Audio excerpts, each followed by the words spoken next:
সবাই দেবেন্দ্র মনীন্দ্র বাঞ্ছিত গঞ্জি ভগবান, তাকে তার জন্য সবাই চেষ্টা করছেন।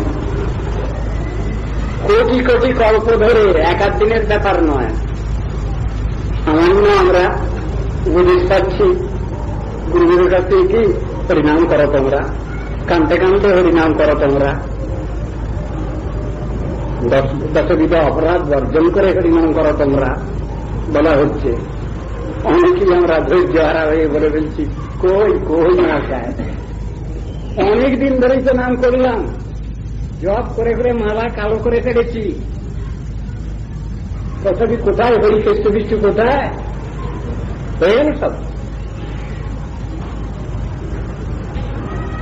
2 লক্ষ বছর ধরে যোগ সাধনা করে সাধন ভজন করে কেউ ভগবানকে পাচ্ছেন না বলে তারা তো কখনো পিছপাও হচ্ছেন না। সেই কথা বলছেন। মুক্তি কামনা করছেন অনেকে, সাধারণ মানুষের মুক্তি সম্বন্ধে কোনো ধারণাই নেই। কাকে বলে মুক্তি? এই সংসারে যে কষ্ট পাচ্ছি আমরা, আধ্যাত্মিক আদি ভৌতিক আদি দৈবিক তৃতাব জ্বালায় জর্জরিত হচ্ছি, এই কষ্ট থেকে মুক্তি পেলেই আমরা মনে করলাম বেঁচে গেলাম। শাস্ত্র বলছেন, সাধুগুরু বৈষ্ণব বলছেন, একে মুক্তি বলে না। সংসার মুক্তি মানে কি, এখানে যে আমরা কষ্ট পাচ্ছি, তৃতাব জ্বালায় জর্জরিত হচ্ছি, এর হাত থেকে রেহাই পেলেই হয়ে গেল না, তাকে মুক্তি বলে না। বলতে হবে কি মুক্তি কাকে বলে? দণ্ডজনে রাজা যেন নদীতে চুবায়। আগেকার দিনে যারা চুরিচারি করত আর রাজা তাদের শাসন করতেন, পেয়াদা দিয়ে নদীর ধারে নিয়ে যেত, নিয়ে গিয়ে নদীতে চুবিয়ে করত। বললাম একটু ছিল নদী ধরে একটু তুলল, বা ছিলাম আমরা কাকে সুখ শান্তি বলছি? ছাত্র উদাহরণ দিয়েছেন, একে একে বলছি সুখ শান্তি বারবার করে। যে যখন আবার ঠেলে ধরেছে জলের তলে, এই সব সময় দুঃখ চলছে। সেই দুঃখ কষ্ট যখন ক্ষণিক লাঘব হল, তখনই আমরা বলছি মুক্তি। মুক্তি তো তা নয়, আত্যন্তিক দুঃখ নিবৃত্তির হি মুক্তি, এটা মুক্তি নয়। মুক্তি মানে ভগবানের সাক্ষাৎ সেবা লাভ, এর নাম হল মুক্তি। শাস্ত্রে এইটাই ব্যাখ্যা করেছেন, ভগবানের সাক্ষাৎ সেবা লাভ। কত রকমের হয়? পঞ্চবিধ মুক্তির কথা শাস্ত্রে বলা আছে, কিন্তু এক রকমের মুক্তি এর থেকে বাদ যাচ্ছে, যেটা ঠিক বাস্তবে রূপায়িত নয়। সালোক্য মানে ভগবানের সমানে লোক লাভ করা, সামীপ্য ভগবানের কাছে থেকে তার সেবা করতে হবে, এটা লাভ হয় সাধক সারিজার। সারূপ্য ভগবানের সেবা করতে গেলে ভগবানের মতো রূপ হয়। অদ্ভুত কথা তো, রূপ হয় বলে। হ্যাঁ,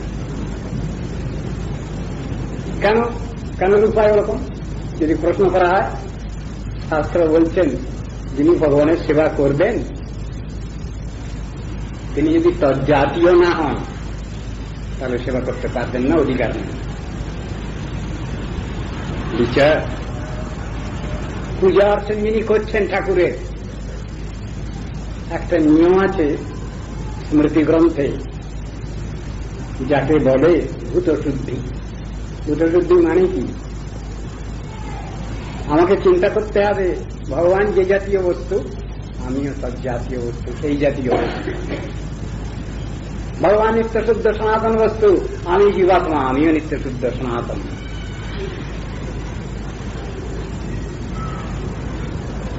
এই যদি আমি চিন্তা না করতে পারি তাহলে ভগবান আমার সেবা নেবেন না, ভগবান আমার সেবা নিতে পারেন না। কে খাওয়াবে ঠাকুরকে? আমি নিবেদন করলাম মন্ত্র পড়ে, ঠাকুর খাচ্ছেন কি না খাচ্ছেন? যদি আমি অহংকারী হই তবে কখনই তিনি আমার হাতে গ্রহণ করবেন না। আর আমি যদি বলি ঠাকুর খাও, আমি তো তোমায় খাওয়াতে পারি না, গুরুদেব তুমি খাও, আমি জানি না। সেখানে খেতে পারেন, কিন্তু গ্যারান্টি নেই। অহংকার কিছু, যেখানে অহংকার আছে তার থেকে শত যোজন দূরে আছেন ভগবান। যেখানে গর্ব অভিমান অহংকার আছে সেখান থেকে লক্ষ লক্ষ যোজন দূরে আছেন ভগবান। কেন? ভগবানের এক নাম দর্পহারি মধুসূদন। সেখানে জাগতিক কোন অহংকার চলবে না। যদি দেখেন ভিতরে অহংকার আছে, তুমি বাহাদুর, ভগবান সেখান থেকে সরে দাঁড়িয়েছে। পরম ভক্ত, অধিকারী ভক্ত, প্রতিষ্ঠিত ভক্ত ভগবান দাঁড়িয়েছেন তার পাশে, কৃষ্ণ দাঁড়িয়েছেন তার পাশে, হাত ধরে ফেলেছেন কৃষ্ণের, হাত ধরে ফেলেছেন কৃষ্ণের। কৃষ্ণের গায়ের জোর একটু বেশি, তিনি সরে দাঁড়িয়েছেন। সেই ভক্ত তখন বলছেন, হ্যাঁ তোমার গায়ে অনেক জোর আছে বুঝলাম, কিন্তু আমি তো বুড়া লোক, বৃদ্ধ লোক, আমি তোমাকে ধরে রাখতে পারছি না, তুমি সরে দাঁড়ালে। এই বৃদ্ধ ব্যক্তি বয়স তো 700 বছর। যে বৃদ্ধ ব্যক্তি কৃষ্ণকে ধরেছেন তার বয়স 700 বছর। তখন 700 বছর এই বৃদ্ধ। আমাদের এখানে যারা আছেন ঠাকুরমা দিদিমা সব 100 বছর পূরিত হয়নি। 700 বছরের বৃদ্ধ তিনি ভগবান কৃষ্ণকে ধরে ফেলেছেন, আর তিনি হাত ছাড়িয়ে পাশে দাঁড়িয়েছেন। সেই ভক্ত কৃষ্ণের সঙ্গে বেট রাখছেন। কৃষ্ণের সঙ্গে ঝগড়া করা, ভগবানের সঙ্গে ঝগড়া করা চাকরিখানি কথা নয়, বাহাদুরি আছে। তাই তিনি বলছেন, হস্তমুৎক্ষেপ জাতোচি বলত কৃষ্ণ কিম অদ্ভুতম হৃদয়াদি যদি নির্যাসী পৌরুষঙ্গনায়ামিতে। ও তোমার গায়ে অনেক জোর আছে তা বুঝলাম, তুমি হাত ছাড়িয়ে দূরে রইলে। তোমার গায়ে অনেক বল আছে বুঝলাম, তোমাকে যে আমি আমার হৃদয়ে রেখে দিয়েছি, হৃদয় সিংহাসনে রেখে দিয়েছি, প্রতিষ্ঠিত করেছি, এখান থেকে যদি তুমি তোমাকে যদি নিয়ে যেতে পারো ছাড়িয়ে, তাহলে বুঝবো কৃষ্ণ তোমার বাহাদুর। এই ভগবানের সঙ্গে এমন প্রেমকুণ্ডর লড়াই হয় ভক্তের, কিন্তু তেমন ভক্ত তো হওয়াও দরকার, তবে তো বলবো এটা, তবে তো একথা বলতে পারি ভগবানের সঙ্গে। ভগবানের সঙ্গে ঝগড়া করতে পারে কে? অধিকারী ব্যক্তি। সাধারণ মানুষ ঝগড়া করতে পারে, সে তো সবসময় হাত দূর করে আছে। হাত জোর করে একজন অত্যন্ত উন্নত অধিকারী ব্যক্তি তিনিও হাত জোর করে আছেন, আবার একজন সাধারণ কোমর শ্রদ্ধ ব্যক্তি তিনিও হাত জোর করে আছেন ভগবানের কাছে কৃপা প্রাপ্তি হয়ে। মুক্তি তো এইরকম, ভগবানের সেবা করতে গেলে ভগবানের মতো মুক্তি লাভ হয়ে যাচ্ছে ভক্তের। ভগবানের ঐশ্বর্য যেমন ভক্তের ওরকম ঐশ্বর্য হয়ে যাচ্ছে। একটা জিনিস হচ্ছে না, কি ভগবান হতে পারছেন না, আর কোন ভক্ত ভগবান হতে চান না। কেন? তিনি সেবা করে ধন্য হতে চান। যারা সহনবাদী তারা তো অহংকারী, যে বলছে আমি ভগবান সে তো অহংকারী, তার কাছ থেকে তো ভগবান দূরে আছেন। যে বলছে আমি ভগবানের ভৃত্তানুভৃত্ত দাসানুদাস, ভগবান তাকে ধরা দেবেন। আমি অহংকার থাকলে তো হবে না। তো যে মুক্তি সাধারণ মানুষ চাচ্ছে, যোগী ঋষিগণ চাচ্ছেন, ব্রহ্মাচন্দ্র ইন্দ্রচন্দ্র বায়ু বরুণ শিবাদি দেবতা চাচ্ছেন, সেই মুক্তি ভক্ত চাইছেন না। তাহলে কি তিনি কি চান? ভক্তের একটা ভয় আছে। মুক্তি চাইতে গেলেই যদি ভগবান তোমাকে হারিয়ে ফেলি, বাচ্চা ছেলেটা বা মেয়েটা যেমন জানে মা বাবা আমার গার্জিয়ান, মা বাবাকে হারিয়ে ফেলে আমার মুশকিল, সেই জন্য সবসময় বিপদ হলেই মা মা বাবা বাবা করে চিৎকার করে। ভক্ত কি করেন? তার তো সবই ভগবান, তার কেউ আছে ভক্তের? সবই তো ভগবান। কানতে লাগলেন, চিৎকার করে কানতে লাগলেন ভগবানের নাম করে, এগুলো ভক্তের স্বভাব। তমেব মাতা চ পিতা তমেব, তমেব বন্ধুশ্চ সখা তমেব, তমেব বিদ্যা দ্রবিণম তমেব, তমেব সর্বং মম দেব দেব, চিৎকার করতে লাগলেন। হে দেব, হে দৈত, হে ভুবনৈক বন্ধু, হে কৃষ্ণ, হে চপল, হে করুণৈক সিন্ধু, হে রাত হে রমণ হে নয়নাভিরাম আমার কদানুভবিতা আছি পদাঙ্গচূর্ণে। কাঞ্চন ভক্ত ভগবান সেখানে তাকে ধরা দেবেন। যার আকুলতা ব্যাকুলতা আছে, আকুল ক্রন্দন আছে তত্ত্ববস্তুকে পাওয়ার জন্য, কেন পাবেন তিনি? তার সেবা করবেন, অন্য কোন উদ্দেশ্য না। তাকে খাটিয়ে নেবেন না। ভগবানকে আমরা খাটিয়ে নিতে যদি চাই তাহলে সর্বনাশ, তাহলে আর সাধন ভজন হল না। এ সংসারের সব থেকে বড় চাকর বাবা, আর সব থেকে বড় চাকরানি জি চাকরানি মা। ভগবানকে যদি আমরা মা বাপ বলে যদি সেখান থেকে যদি কিছু আদায় করতে চাই তাহলে সেবা হল না, তাহলে উপাসনা হল না। ওটা বলতে হবে না, বলতে হবে তোমার সেবা করব, তোমার সেবা করে ধন্য হব, আমরা তোমাকে খাটিয়ে নেব না। ভক্তের এই ভাব থাকবে। থাকি না 1 ঘন্টা হয়ে গেল মানছে কামছা আকাল মতো বস্ত পূজা আসেন রূপ হয়ে গেছে প্রতিদান পাবনের ভূ বৈষ্ণবের ভূ দিন যাব। শ্রীমৎ কৃষ্ণদ্বৈপায়ন বেদব্যাস বর্ণিত এবং সত্যব্রত মুনি কথিত শ্রী শ্রী দামোদরাষ্টকের 7ম শ্লোক আলোচনা করছিলাম।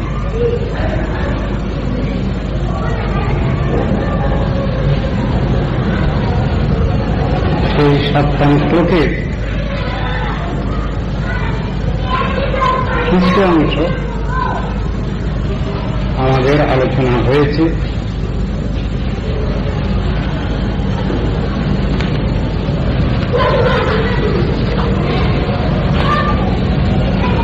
কুবেরাত মজুরবদ্ধ মূর্তৈব যদ্বৎ দয়ামৌচিত ভক্তি ভাজো কৃতৌচ তথা প্রেমভক্তি সকামে প্রযচ্ছ নানক্ষে গ্রহণস্তি দামোদরে। এই শ্লোক আলোচনা হচ্ছিল। এই শ্লোকের অনুবাদে আমরা দেখতে পাচ্ছি, হে দামোদর, আপনি যে প্রকার মাতা যশোদা কর্তৃক রজ্জু দ্বারা উদুখানে শৃঙ্খলিত থেকেও নলকুবর এবং মণিগ্রীব নামক কুবের পুত্রদ্বয়কে যমলার্জুন বৃক্ষজন্ম থেকে মুক্তি ও পরম প্রয়োজন রূপ ভক্তি ভাজন করেছিলেন, সেই প্রকার আমাকেও আপনার নিজস্ব প্রেম ভক্তি প্রচুর পরিমাণে দান করুন। এতেই আমার আগ্রহ, অন্য কোন প্রকার মোক্ষে মুক্তিতে আমার আগ্রহ নাই। এই আবেদন নিবেদন জানাচ্ছেন সত্যব্রত মুনি। আমরা পূর্বে আলোচনা করেছি, মূর্তি হচ্ছেন দামোদর, যাকে বলা হচ্ছে দামোদর কৃষ্ণ। সাধারণভাবে দামোদর কৃষ্ণের কথা বললেই আমাদের গোপাল মূর্তির কথাই মনে আসে, কিন্তু সেই গোপাল মূর্তির সঙ্গে রাধারানীর সংযোগটা অনেকেই তত্ত্বদর্শনের মধ্যে বুঝে উঠতে পারেন না। গোপাল শব্দটা বললেই তারা মনে করেন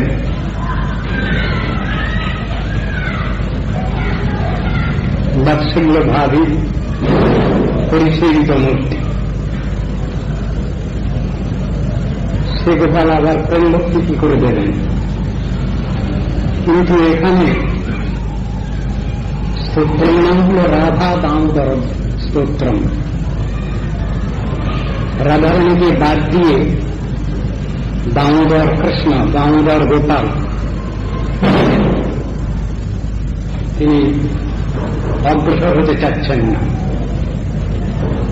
রাধারানীকে সঙ্গে নিয়ে চলতে চাচ্ছেন তিনি।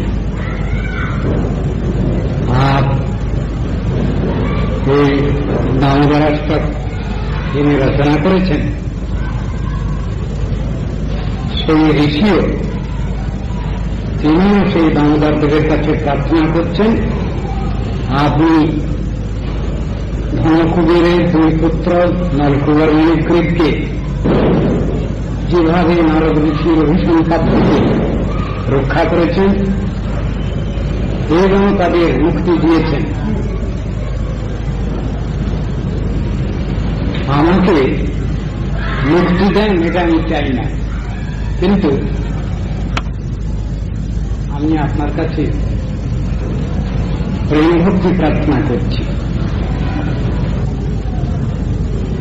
সাধারণভাবে এই জগতের লোক সবাই মুক্তি প্রার্থী, কিন্তু ভক্ত ভক্তিময় জীবনযাত্রা নির্বাহকালে তিনি দেখাচ্ছেন মুক্তি আমার কর্তব্য বিষয় নয়। কেন? ভক্তের ভয় হচ্ছে মুক্তি তো ভগবান দিতে পারেন, দিয়ে থাকেন, তিনি মুক্তিদাতা, কিন্তু আমি মুক্তি নিতে গিয়ে যদি শেষকালে ভগবানকেই হারিয়ে ফেলি, এই ভয় হল ভক্তের সংসার। সেই জন্য ভগবান মুক্তি দিতে চাইলেও ভক্ত মুক্তি প্রার্থনা করছেন না।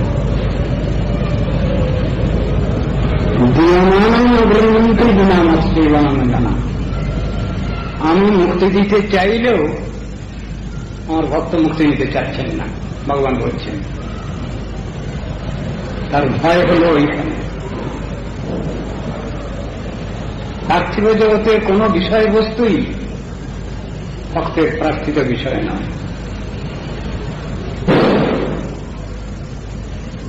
সেই জন্যই ভগবান মুক্তি দিতে চাইলেও তার ভয় হচ্ছে।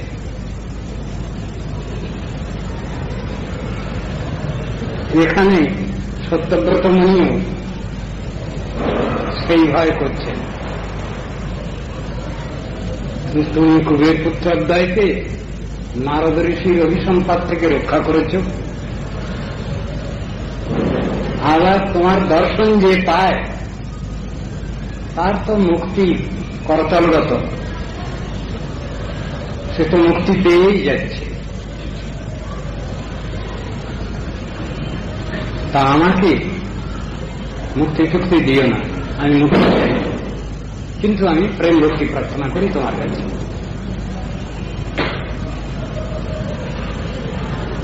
যেহেতু প্রেম ভক্তি পাওয়ার অবস্থাটা সেখানে কোনো অসুবিধা নেই, ভগবানের সেবা আমাকে ছাড়তে হবে না, ভগবানকে ভুলে যেতে হবে না।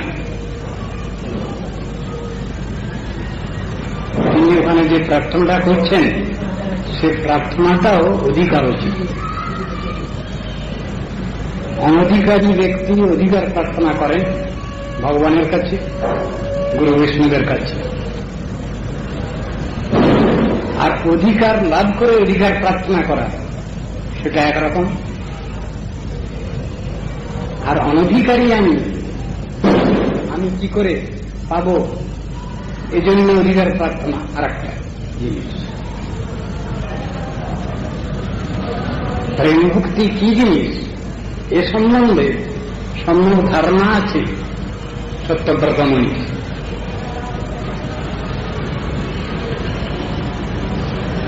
প্রেম ভক্তি অন্তত 5 রকম ভাবে যে ভগবানের আরাধনা হয় তার ভিতরে প্রথম ভাবটা খুব কার্যকরী নয় বলে তাকে বাদ দেওয়া হয়েছে, শান্তরস। দাস্যরস থেকে কার্যকরী হয়েছে জিনিসটা, তাই সেখানেই প্রেম শব্দ লাগানো আছে। দাস্য প্রেম, সখ্য প্রেম, বাৎসল্য প্রেম, মধুর প্রেম, মধুর বলা আছে। সেই অধিকারটা নিশ্চয়ই সত্যব্রত মুনি জানেন, তাই তার প্রার্থনা আমাকে প্রেম ভক্তি দান করুন।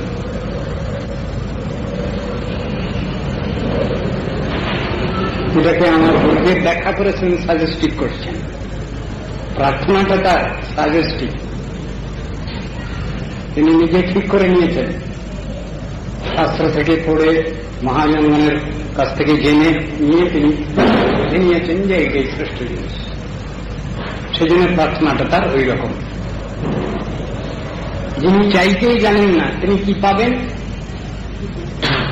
যার বস্তুতত্ত্ব সম্বন্ধে সম্যক ধারণা নাই, তিনি ভগবানের কাছে কি চাইবেন? আবল তাবল বলবেন, আপনি যদি চাইবেন সাংসারিক জড় বিষয়বস্তু নষ্ট ধ্বংসশীল ক্ষয়িষ্ণু বস্তু প্রার্থনা করবেন ভগবানের কাছে। মহারাজাধিরাজ একজন রাজেশ্বর, তার কাছে গিয়ে কেউ এক মুষ্টি ভিক্ষা প্রার্থনা করছে,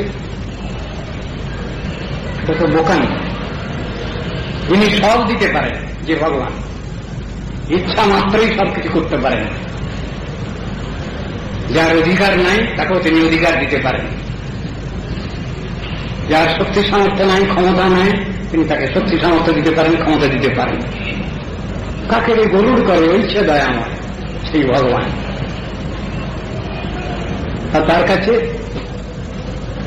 ঠিক ঠিক জিনিস প্রার্থনা করতে হবে, উল্টো পাল্টা জিনিস প্রার্থনা করাটা বুদ্ধিমত্তা নয়। তাই সত্যব্রত মুনি এখানে বলছেন, আমার মুক্তি প্রয়োজন নাই, নমুক্ষে গ্রহণেস্তি দামোদরে। হে দামোদর, আমার মোক্ষেতে মুক্তিতে আমার আদর নেই, আগ্রহ নেই। আমি আপনার কাছে প্রেম ভক্তি প্রার্থনা করছি। কথাটা এখানে বলছে। এই শ্লোকের উপরে সনাতন গোস্বামীর টিকা আছে, সে টিকার বঙ্গানুবাদ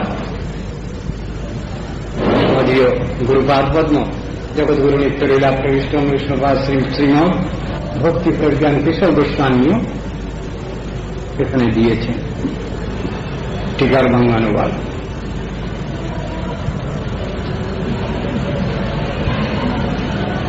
তাতে বলছেন, প্রেম বিশেষের দ্বারা পরমোৎকণ্ঠিত হয়ে সাক্ষাৎ দর্শনের প্রার্থনা জানাচ্ছেন ঋষি। আমরা অনেকেই শ্রী ভগবানের সাক্ষাৎ দর্শনের প্রয়াসী। সাধন ভজন ক্ষেত্রে দেখা যায় সাধক সাধিকার মধ্যে অনেকেই তারা শ্রী ভগবানের সাক্ষাৎ দর্শনের প্রয়াস, সাক্ষাৎ দর্শন চান। কিন্তু সাক্ষাৎ দর্শনে আপত্তি নাই, কিন্তু সেই প্রেমময় ভগবানকে দর্শন করার অধিকার যদি আমি পেয়ে থাকি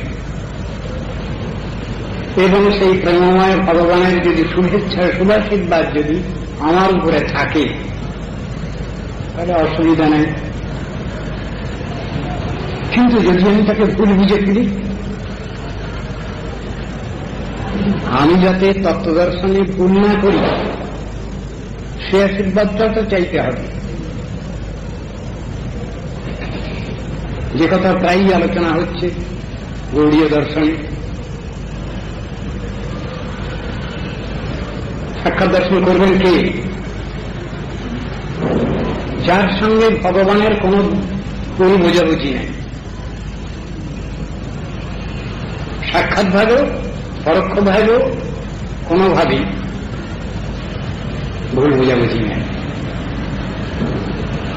যিনি সৎকে সৎ বলেন, অসৎ অনিত্য বস্তুকে অনিত্য বলেন, এমন ব্যাপার। ভগবান যে সচ্চিদানন্দ বিগ্রহ, এই বিশ্বাস এবং এ সম্বন্ধে সুষ্ঠু বাস্তব ধারণা ভক্তের আছে। কিসে থেকে আছে, কি করে হচ্ছে? ভগবত কৃপা প্রভাব।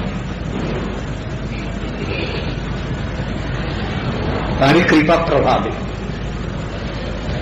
যেমন রাত্রিবেলা আমরা চেষ্টা করলেও যেমন সূর্যদেবের দর্শন পাচ্ছি না, সকালে সূর্যদেবের উদয়ের জন্য অপেক্ষা করতে হয়, তার আলোয় আলোকিত হয়ে তার দর্শন পাওয়া যায়। তবু ভগবানের কৃপালোকে উদ্ভাসিত হয়ে তাকে দর্শন করা যায়, তার তত্ত্ব অনুভব করা যায়। বিচারটা হচ্ছে সেইটা বুঝাচ্ছেন এখানে। আমরা সাক্ষাৎ দর্শন পেতে চাই সবাই, কিন্তু সাক্ষাৎ দর্শন পেতে গিয়ে যদি সেই ভগবানকে উল্টো পাল্টা বলে ফেলি, তত্ত্ব গণ্ডগোল করে ফেলি, যাতে না ফিরি, সেরকম ধরনের প্রার্থনাও রাখতে হবে। তাঁর কৃপা প্রভাবে তাঁর তত্ত্ব দর্শন উপলব্ধি, এই কথাই শাস্ত্রে বোঝানো আছে। আমার যে চক্ষু, জড়চক্ষু, জড় ইন্দ্রিয়, সে কি করে অপ্রাকৃত অতীন্দ্রিয় বস্তু যে ভগবান, অবাং মানস গোচর যে ভগবান, তাকে কি করে দেখবে, কি করে বুঝবে, কি করে জানবে? এই সম্বন্ধেও কৃপা প্রার্থনা করতে হবে। আমি যে ভগবত দর্শন চাইছি, তার আগে আমার দর্শনটা তো পরিবর্তন হওয়া দরকার। গুরু বৈষ্ণবগণ শাস্ত্রতে যে ব্যাখ্যা দিয়েছেন দর্শন সম্বন্ধে, সেই বিগ্রহ দর্শন, সেখানে দর্শন শব্দের অর্থই দিচ্ছেন আমি ঠাকুরের সামনে গিয়ে দাঁড়াতে পারি, তার কৃপা প্রার্থনা করতে পারি, কিন্তু তিনি যে বস্তু, সেই বস্তু তার কৃপা ছাড়া তো বোঝা যায় না। কৃষ্ণ অর্জুনকে বলছেন গীতায়, দদামি বুদ্ধি যোগন্তন যেন নাম উপজান্তিতে। অর্জুন আমাকে জানবে, বুঝবে, তাহলে আমার দেওয়া বুদ্ধি নাও, আমার দেওয়া জ্ঞান নাও, আমার দেওয়া উপদেশ নাও, তবে আমাকে ঠিক ঠিক জানতে পারবে, বুঝতে পারবে, চিনতে পারবে। তো সেখানে ভগবত কৃপা ছাড়া তো আর কোন সম্ভব নেই। সেখানে প্রত্যক্ষ দর্শন, ভক্ত প্রার্থনা করলেও তিনি আগে ভাগে ক্ষমা চেয়ে নিচ্ছেন, আমি যেন তোমাকে ভুল বুঝে না ফেলি। তুমি যে তত্ত্ববস্তু, সচ্চিদানন্দ বিগ্রহ, আমি তাকে যেন মাটিয়া বুদ্ধি না করি, আমি যেন তাকে ইটকাট পাথর বলে মনে না করি।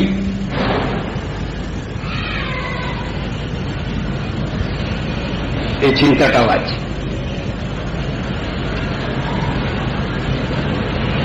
কিন্তু ভগবত কৃপা প্রভাবে ভক্তের এই সমস্ত বিষয়গুলো আপনার থেকেই সব এসে যায়, অধিকার এবং ভুল বোঝাবুঝির ব্যাপার সবই নষ্ট হয় আমি ভগবত কৃপা প্রভাবে। তাই বলছিলাম যে অধিকার দু রকমের। একজন অধিকারী হয়ে অধিকার প্রার্থনা করছেন, সেবাধিকার, দর্শনাধিকার প্রার্থনা করছেন, আর একজন অধিকারী নাম বিবেচনা করে ঠাকুর তথাপি আমাকে তুমি অধিকার দাও। সেখানে বলার ভঙ্গিটা কি? যোগ্যতা বিচারে কিছু নাহি পাই তোমার করুণা সাথে, করুণা না হলে কাঁদিয়ে কাঁদিয়ে প্রাণ রাখিব। আর হাজারবার বলা যায় মুখে, করুণা না হলে প্রাণ রাখিব, আর কিন্তু অন্তরটা যদি কাঁদে তবেই তো হল। সেই বিষয়বস্তুটাই প্রয়োজন আমার হৃদয়ে।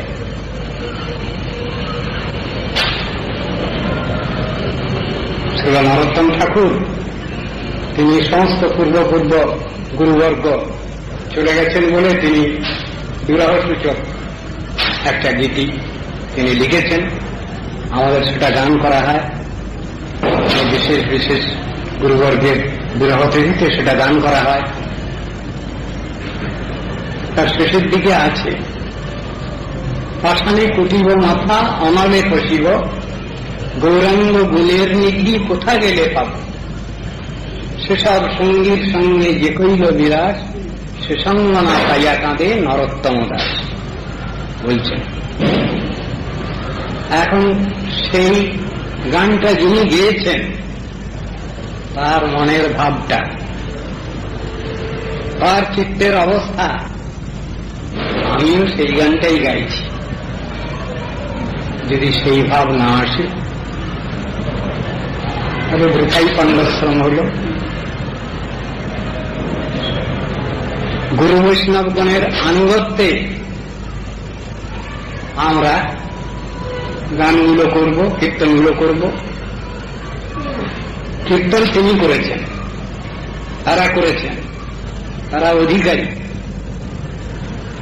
তারা যে ভাব নিয়ে করেছেন, আমরা যদি সেই ভাব অন্তরে হৃদয়ে যদি খুঁজে না পাই, সেটা যদি না আসে, তাহলে শুধু গাওয়াই সার হল। ভাষণে কুটিব মাথা, সেই কথা শুনেই একজন মহাজন তিনি বলেছেন, আরে তুমি তো শুধু গাইয়াই গেলা, যার ফাটলো তার ফাটলো, যার মাথা ফাটলো তার ফাটলো, তুমি তো শুধু গেয়েই গেলে। যিনি হৃদয়ের আবেগ নিয়ে বিরহ ব্যথা অনুভব করছেন হৃদয়ে, তার পূর্ব গুরুবর্গের অভাব অনুভব করছেন, তুমি সেই ভাবটা যদি পাও, সেই ভাব প্রার্থনা করে তুমি ওটা গাও, তাহলে তোমার কল্যাণ। কথাটা তো এই।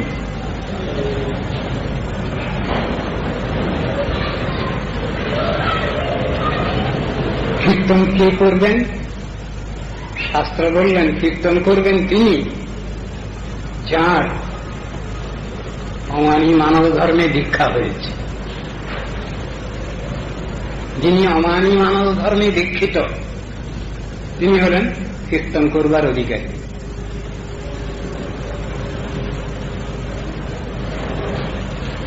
অমানি মানব হইলে কীর্তনের অধিকার দিতে তুমি, পদকর্তা বলছেন।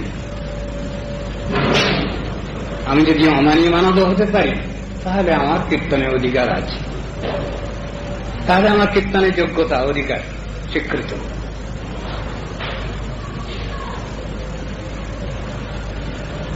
চৈতন্য মহাপ্রভু তিনি বলছেন, প্রণাদতি শুনিছে না তররতি সহিষ্ণু না, অমানি না মানদে না কীর্তনীয় সদা।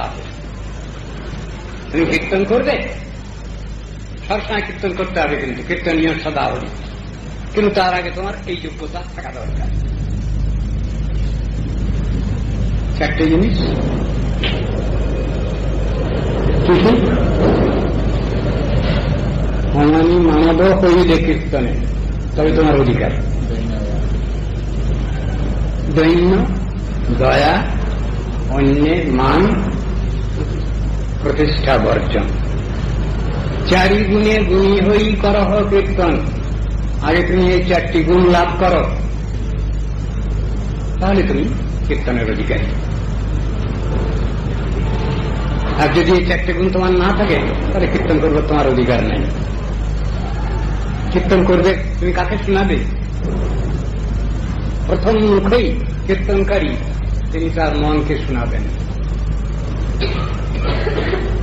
তারপরে কাকে শোনাবেন? ঠাকুরের সামনে ঠাকুরকে শোনাবেন, গুরু বৈষ্ণবকে শোনাবেন। ঠাকুর সবসময় কথা বলবেন না, কিন্তু গুরু বৈষ্ণব সামনে থাকেন, তারা কথা বলবেন। তারা যদি দেখেন আমার ভিতরে অহংকার আছে, আমি অহংকার নিয়ে কীর্তন করছি, খুব ভালো সুর তাল লয়মান আমার আছে, এটা যদি বোঝেন যদি গুরু বৈষ্ণব, তাহলে বলেন তো আমার তোমার কীর্তনের অধিকার নেই,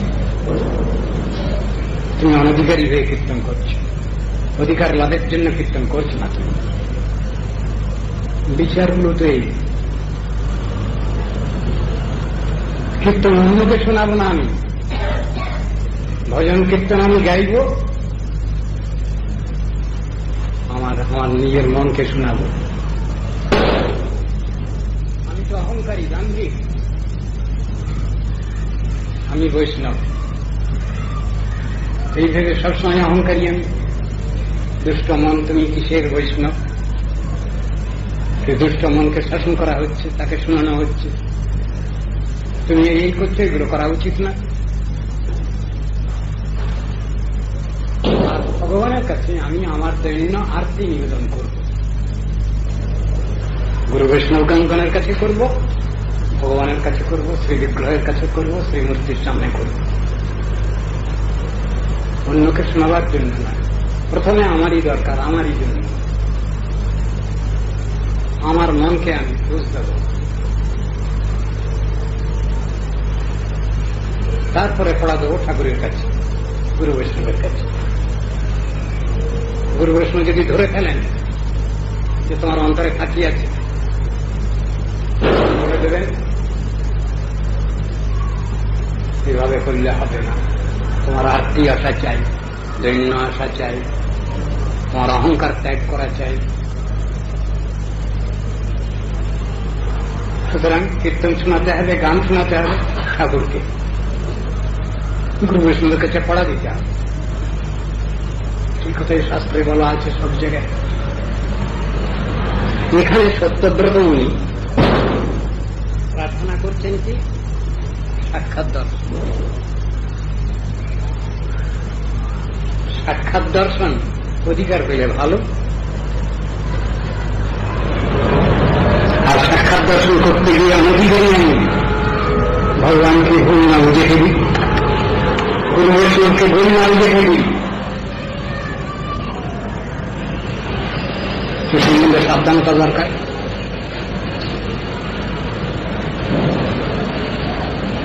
শাস্ত্র সেই জন্যই বলছেন গুরু বৈষ্ণবকে দর্শন করবার আগে গুরু বৈষ্ণবের মহিমা মাহাত্ম্য শ্রবণ করো, তাদের উপদেশ নির্দেশ পালন করবার চেষ্টা করো, তার দ্বারাই গুরু বৈষ্ণবকে সম্যক দর্শন হবে।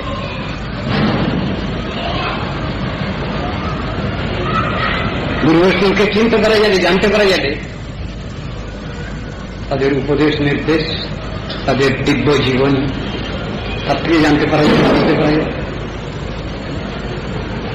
ভক্তকে চিনিয়ে দেবেন ভগবান, আবার ভগবানকেও চিনিয়ে দেবেন ভক্ত, গুরু বৈষ্ণব।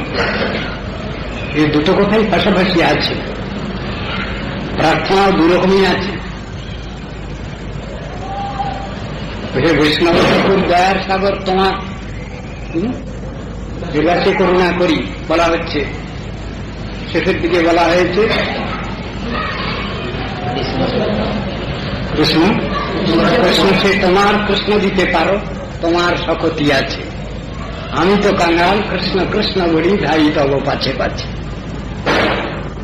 বৈষ্ণব ঠাকুরকে বলা হচ্ছে, গুরু বৈষ্ণবকে বলা হচ্ছে কৃষ্ণ তো তোমার নিজের লোক, তাকে একটু বলে দেবে তোমার কৃষ্ণ আমাকে একটু দয়া করবেন, এই প্রার্থনা রাখতে হচ্ছে গুরু বৈষ্ণবের কাছে। আবার কৃষ্ণের কাছে যখন প্রার্থনা রাখছি আমি, তখন বলছি তোমার বৈষ্ণব বৈভব তোমার, আমারে করুণ দয়া, তবে মোর গতি হবে তব প্রতি, পাব তব পদ ছায়া। এই দুই রকম প্রার্থনাই আছে ভগবানের কাছে। গুরু বৈষ্ণব যেন কৃপা করেন আমাকে জানাতে হয়, আবার গুরু বৈষ্ণবের কাছে জানাতে হয় তোমার ঠাকুর তুমি যেন আমাকে কৃপা করেন। এই দুই রকমই প্রার্থনা আছে।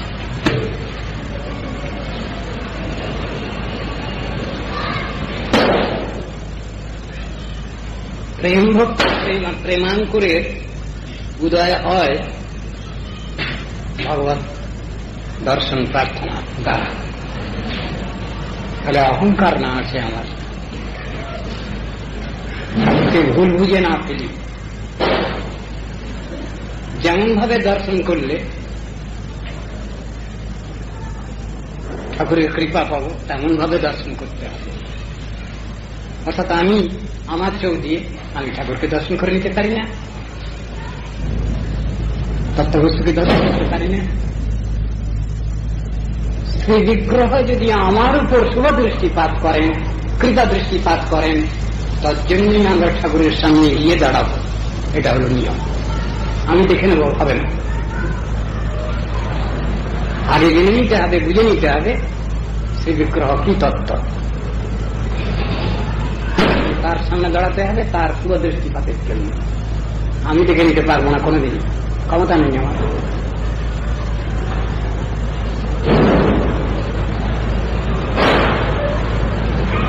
সাক্ষাৎ দর্শনের শ্রেষ্ঠত্ব কোথায়?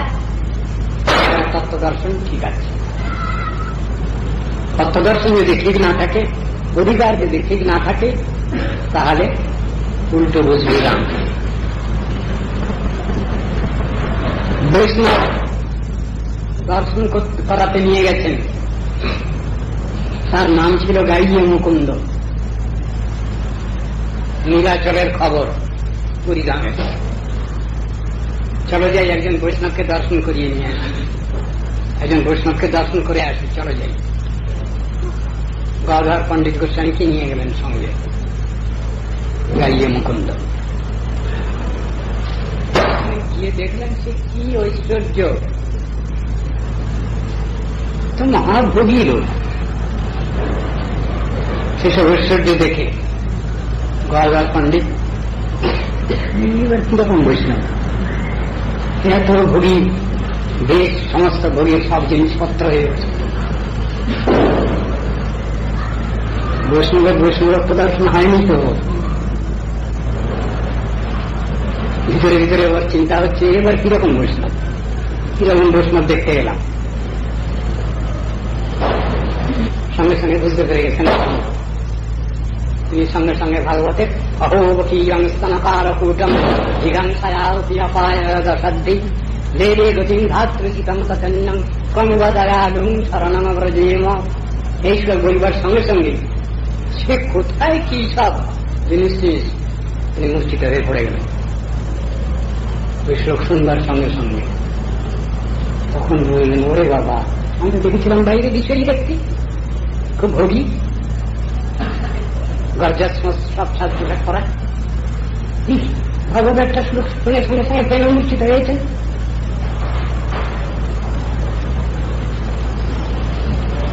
তখন পণ্ডিত গদাধর তিনি বলছেন, আমাদের মুকুন্দ প্রভুকে বলছেন, হয়তো বৈষ্ণব অপরাধ করে ফেললাম, আমাকে দর্শন করাবার জন্য, বৈষ্ণব দর্শন করাবার জন্য নিয়ে গেলেন আপনি, আর আমি তো এসে তো বৈষ্ণব দর্শন, বৈষ্ণব চরণে অপরাধ করে ফেললাম, ভুল বুঝে ফেললাম। এখন উপায় কি? আচ্ছা চলো ঘরে চলো। গিয়ে সেখানে মূল মালিককেই কথাটা বলেছেন, চৈতন্য মহাপ্রভুকেই কথাটা বলেছেন পণ্ডিত গদাধর। তখন মহাপ্রভু ব্যবস্থা দিয়ে দিয়েছেন, দেখো যে বৈষ্ণবের চরণে অপরাধ হয় তার কাছে যদি তুমি শিক্ষা নাও তাহলে ওই অপরাধ খণ্ডন হয়ে যায়। উপদেশ খুব সুন্দর। যিনি উপদেশ দিচ্ছেন তিনি কিন্তু গার্জিয়ান। পণ্ডিত গদাধর পণ্ডিত গোস্বামী তিনি গার্জিয়ান, তিনি ব্যবস্থাটা দিয়ে দিচ্ছেন। ওখানে অপরাধ হয়েছে দীক্ষা নাও। তো তিনি সেই অনুসারে দীক্ষা নিলেন। কার কাছ থেকে? পুণ্ডরীক বিদ্যানিধি, যিনি কৃষ্ণলীলায় বৃষভান গাইলেন। আর দীক্ষা নিচ্ছেন কার কাছ থেকে? বাপের কাছ থেকে।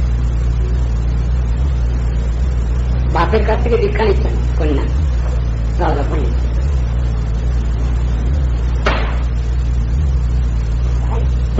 রাজা পণ্ডিতের তত্ত্বদর্শনের ভুল হয়েছে, এটা তো আমরা মেনে নেব না। কিন্তু জগৎকে শিক্ষা দেওয়ার জন্য ভগবান তার ভক্তকে দিয়ে কিরকম শিক্ষা দিচ্ছেন দেখো, কেমন ভাবে বৈষ্ণব অপরাধ হয়ে যায়।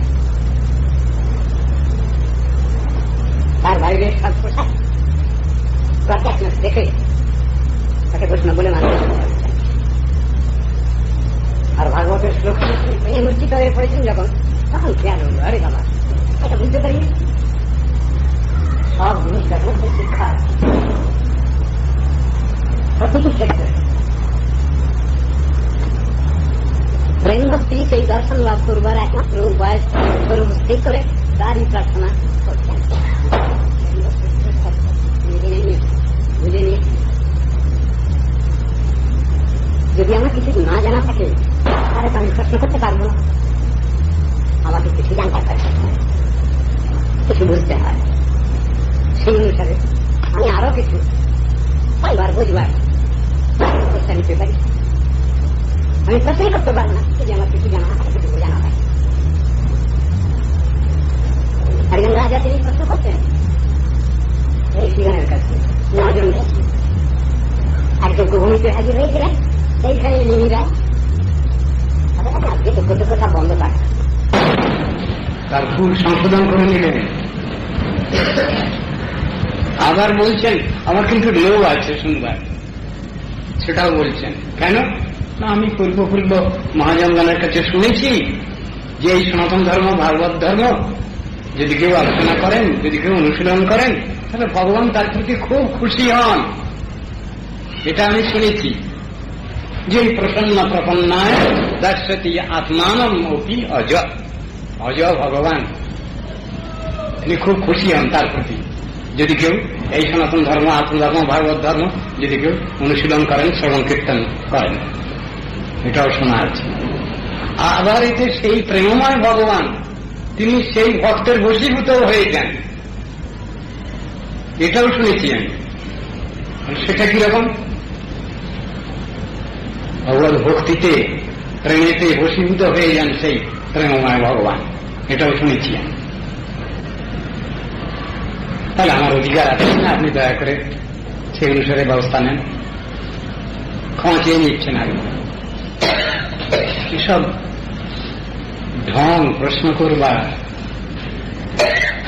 প্রকাশ না পায় আমার কোন রকম অহংকার আছে, আমি সব জানতা ব্যক্তি, এই অহংকার আমার না থাকে।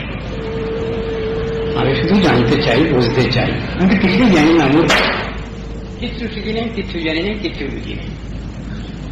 ঠাকুর আমাকে জানিয়ে দাও, বুঝিয়ে দাও, শিখিয়ে দাও, সেই ভাবটা রাখতে হবে সবসময়। সে প্রত্যক্ষ জ্ঞানী হোক, পরোক্ষ জ্ঞানী হোক, যে কোনো একজন, ভাবটার ভিতরে এইরকম থাকবে। তা প্রেম ভক্তি লাভই যে শ্রেষ্ঠ ব্যাপার, এটা জেনে নিয়েছেন ঋষি, জেনে নিয়েছেন এটা, তাই জিজ্ঞাসা করছেন।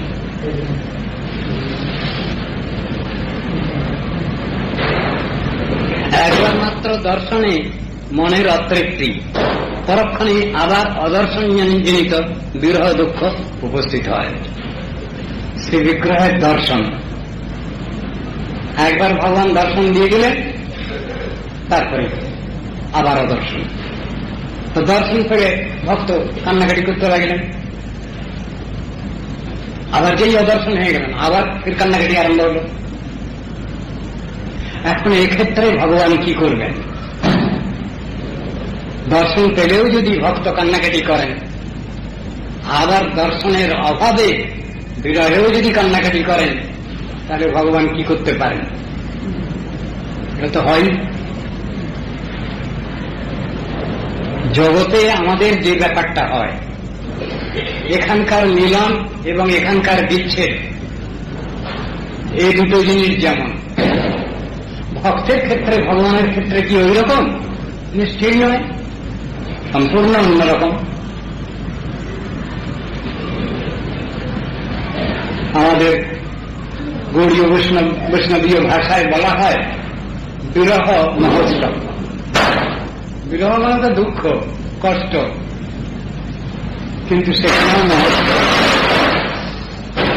আবির্ভাবেও মহোৎসব, বিরহেও মহোৎসব, তিরোভাবেও মহোৎসব। ব্যাপারটা কি? সেখানে প্রাকৃত জগতে শোক মোহ নাই, কিন্তু প্রাকৃত জগতে মিলন এবং বিচ্ছেদের মধ্যে সুখ দুঃখ দুটো আছে।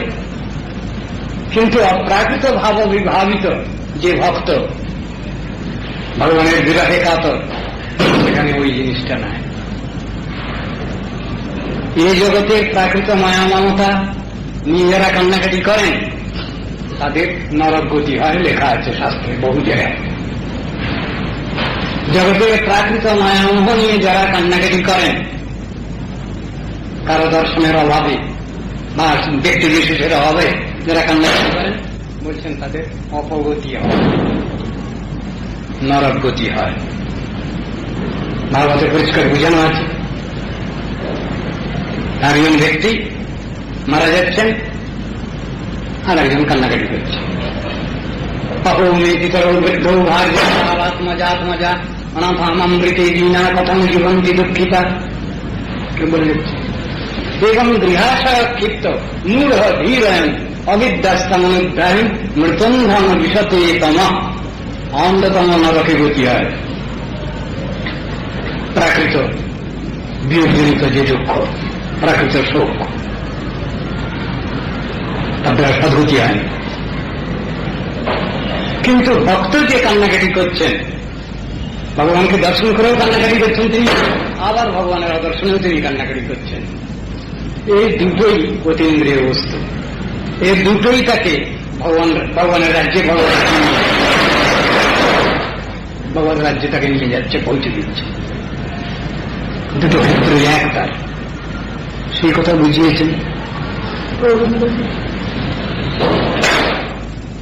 বিরহ দুঃখ এই আশঙ্কা করা তো সর্বদা তাকে বশীভূত করে রাখবার একমাত্র উপায় যে প্রেম মুক্তি। প্রেম মুক্তি দুর্লভ কেন? বলছে প্রেম ভক্তি ভগবানকে এমন বশীভূত করে রাখে যে ভগবান তাকে আর ছাড়তে পারেন না ভক্ত। সেই ভক্তকে, যে ভক্তের হৃদয়ে সব সময় ভগবানের জন্য কাঁদছে, ভগবান ছাড়া যিনি কিছু জানেন না, বোঝেন না, ভগপাদ পদ্মনাথ রক্ষিবে আমারে, আর রক্ষাকর্তা নাই এ ভব সংসারে। আর তার তো সবই আছে এখানে, আত্মীয় স্বজন, তাহলে আবার কান্নাকাটি কেন? যে ভক্তের হৃদয়ে এইরকম, তাকে ভগবান কখনো পরিত্যাগ করেন না, করতে পারবেন না, ক্ষমতা নেই। ভগবানেরও ক্ষমতা নেই সেই ভক্তকে ছেড়ে দেবেন। বিশ্বজ্যোতি হৃদয় নজস্ব সাক্ষাৎ ভাগবতে আছে। শ্রেষ্ঠ ভক্ত কে, প্রেমী ভক্ত কে, সেখানে বলতে গিয়ে বলছেন যার হৃদয়ে কখনো ভগবানকে পরিত্যাগ করে না, যিনি ভগবানকে চিরস্থায়ীভাবে ঠাঁই দিয়েছেন, সেই ভক্তের কথা বলছেন। একটা ভগবান কখনো ছাড়তে পারেন না, তার জন্য ভগবান রাখছেন। অর্জুনকে বলছেন, অর্জুন তুমি যদি আমার পরে সম্পূর্ণ নির্ভর করো, আমার কি উপায় আছে আমি তোমাকে ছেড়ে দিতে পারি না। অনন্যা চিন্তয়ন্তবান যে জানা পর্যুপাসতে তেষাং নিত্যাদি যুক্তানাম যোগক্ষে মনোবাহান্মাহম।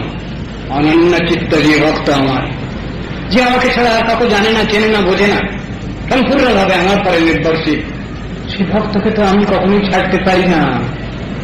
তার সব দেখাশোনা করতে হয়, তার কিছু নাই তাকে দিয়ে দিই, আবার দিয়ে দিল প্রেমী ভক্ত তিনি, ও রক্ষা করবার চেষ্টাও তার নেই। সুতরাং ওটা আমাকে রক্ষাও করতে হয়, দিয়েও রেহাই নেই। ভক্তকে সব দিয়ে দিলাম, দিয়েও রেহাই নেই, আবার তার ওটা রক্ষণাবেক্ষণ আমাকেই করতে হয়, সেই দায়িত্ব নিতে হয়। এই তো বলছেন ভক্ত যেমন ভগবানকে ছাড়তে পারেন না, ভগবানও তো ভক্তকে ছাড়তে পারেন না।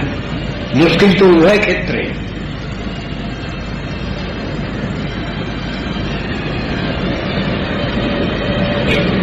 তাহলে প্রেম ভক্তির দ্বারা ভগবান বশীভূত, সেই জন্য প্রেম ভক্তি প্রার্থনা করছেন ঠাকুর। ঠাকুর তুমি আমায় প্রেম ভক্তি দাও, অন্য মুক্তি আমি চাই না, কিন্তু তথা প্রেম ভক্তি সকালে প্রযাচ্ছে, আমাকে প্রেম ভক্তি দান করো। এটি তার প্রার্থিত বিষয়। জেনে ফেলেছেন তিনি, শ্রেষ্ঠ বস্তু তিনি জেনে নিয়েছেন, বুঝে নিয়েছেন, তিনি আবার তুচ্ছ বস্তু প্রার্থনা করবেন কেন? সর্বশ্রেষ্ঠ বস্তু।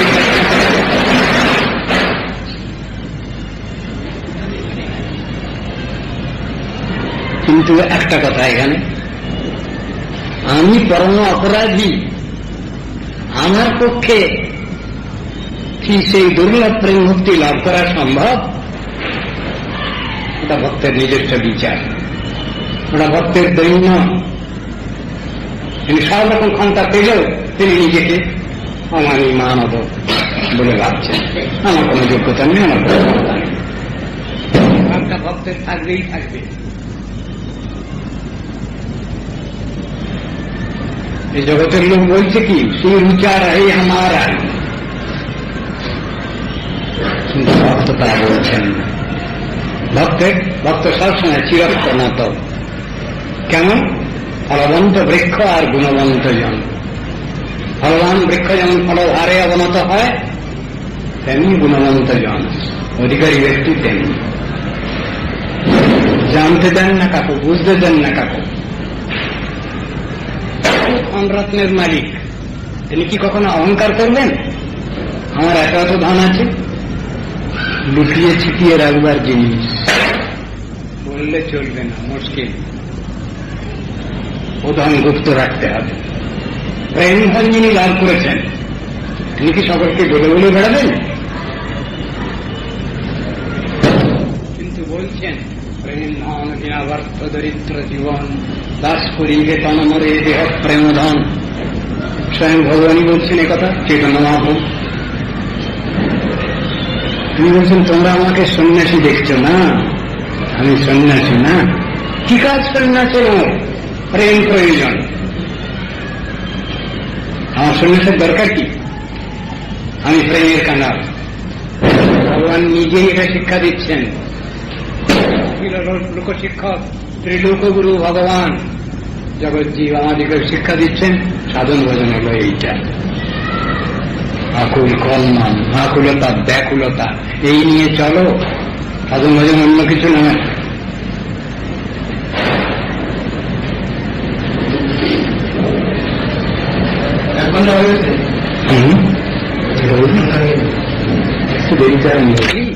সুতরাং আমি কি করে প্রেম ভক্তি লাভ করব? ঠাকুর তোমাদের সাথে চেয়ে ফেললাম তো, প্রেম ভক্তি আমায় দাও। কিন্তু প্রেম ভক্তি পাওয়ার অধিকারী কি আমি? আমি তো সর্বদোষের আকর, কোন যোগ্যতা আমার নেই, সর্বভাবে অযোগ্য আমি। অযোগ্যকেও যিনি যোগ্যতা দেন, তার বদান্যতা বেশি।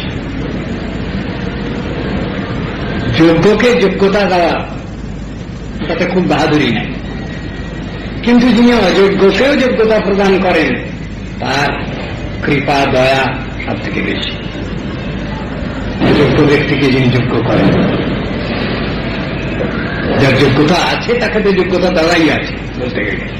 কিন্তু অযোগ্য ব্যক্তিকেও যিনি যোগ্য করে তোলেন, তাকে সেই অধিকারে প্রতিষ্ঠিত করেন, তিনি হলেন মহাবদান্য, পরমদয়ালু, পরম কৃপালু।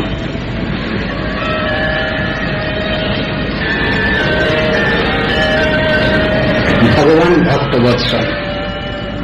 তার একটা গুণ কি? ভক্তবৎসল তিনি, আশ্রিত জনতা আলোক তিনি, মানসা কল্পতরু তিনি।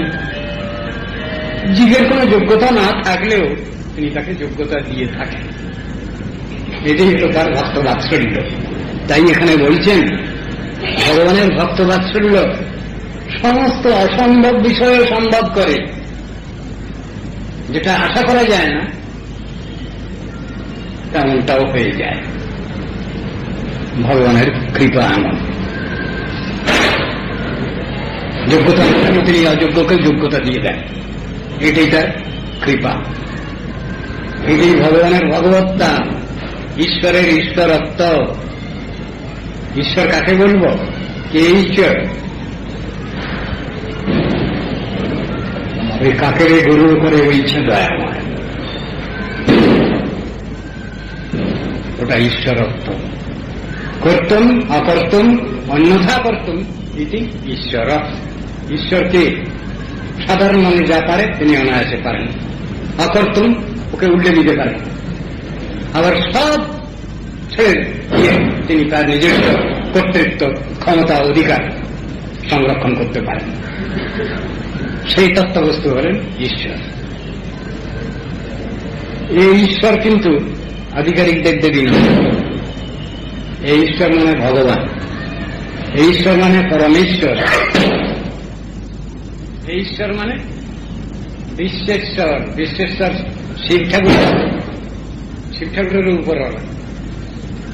পরমং মহেশ্বরম, যেখানে বলছেন উপনিষদে, তম ঈশ্বরানং পরমং মহেশ্বরম তম দেবতানং পরমঞ্চ দৈবতম পতিং পতীনাম পরমং পরস্তাৎ বিদাম দেবং ভুবনেশমিড্ডম। হে ভুবন পূজ্য ভগবান, তোমায় প্রণাম করি। কে তুমি? তম ঈশ্বরানং পরমং। জগতে যদি ঈশ্বর শব্দটা যদি দেবদেবীকে লক্ষ্য করে, ঈশ্বর ঈশ্বরী, তাহলে তুমি তার উপরওয়ালা। পরমং, পরমং মহেশ্বরম। মহেশ্বর শব্দ যদি শিব ঠাকুরকে লক্ষ্য করে, তাহলে তুমি পরমং মহেশ্বরম, তুমি মহেশ্বরের উপরওয়ালা। পরমং মহেশ্বরম তম দেবতানাং পরমঞ্চ দৈবতম, তুমি সমস্ত দেবতার উপরওয়ালা। তাই তোমাকে পরদেবতা বলা হয়েছে শ্রুতিতে, বেদে, উপনিষদে। পরমঞ্চ দৈবতম পতিং পতীনাং। এই জগতে, এই সংসারে পতি-পত্নীর সম্পর্ক আছে, কিন্তু হে ভগবান, তুমি বিশ্বপতি, জগৎপতি বলছেন। পতিং পতীনাং পরমং পরস্তাৎ, পরমং পরস্তাৎ। তুমি সুপারলেটিভেরও সুপারলেটিভ ডিগ্রি, ভয়ঙ্কর ব্যাপার হয়। ওটা ওটা ব্যবহার হয়, গৌড়ীয় পরিভাষার মধ্যে ব্যবহার আছে। আরাধ্যতম বলা হলো, আবার পরমারাধ্যতম বলা হলো, সুপারলেটিভে সুপারলেটিভ হয়ে গেল। ব্যবহার আছে, ব্যাকরণের ব্যবহার আছে, সংস্কৃতেও ব্যবহার আছে, ইংরেজিতেও ব্যবহার আছে। মোস্ট আনকাইন্ডেস্ট, আনকাইন্ডেস্ট বললেই হয়ে যায়, তার আগে আবার মোস্ট লাগানো হয়েছে একটা, ব্যবহার আছে। তো শেক্সপিয়ারের ব্যবহার, গ্রামারের ব্যবহার আছে, শাস্ত্রের ব্যবহার আছে। এরকম ভগবানের বিশেষণটা কিরকম? পতীনাম পরমং পরস্তাৎ। এই জগতে যেটা পর শ্রেষ্ঠ সুপারলেটিভ ডিগ্রি, তারও তুমি উপরওয়ালা। বিদাম দেবং ভুবনেশম, হে দেব, তুমি পরম পূজ্য।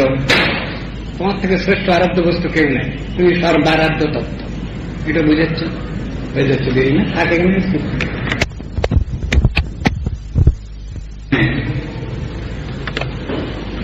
সেই সম্বন্ধে আলোচনা করা।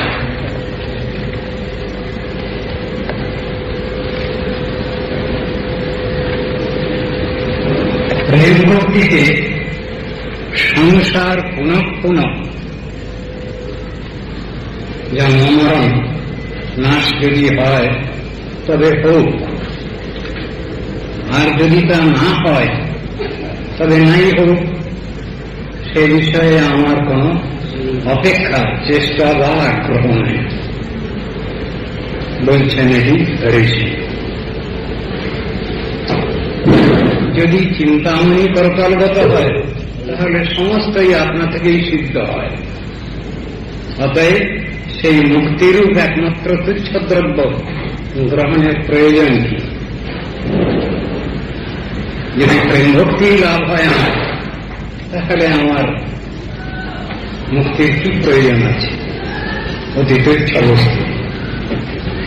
হে দামোদর, আপনার স্বকীয় প্রেম ভক্তি আমাকে বিশেষভাবে দান করুন। উদর রজ্জু দ্বারা আবদ্ধ, তার নিকট প্রেম ভক্তি প্রার্থনায় নিত্যই উদরে পাশবন্ধনের আগ্রহটিও সম্ভাবিত হতে পারে। এই আশঙ্কা করে বলছেন, ন মোক্ষে গ্রহ, মুক্তিতে আমার আগ্রহ নেই।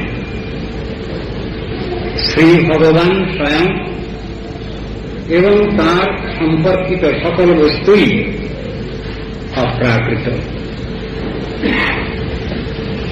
তাই এখানে বলছেন, যার প্রেম ভক্তি লাভ হয়েছে হয়, আর আবার পৃথক করে মুক্তি আকাঙ্ক্ষার প্রয়োজন কি?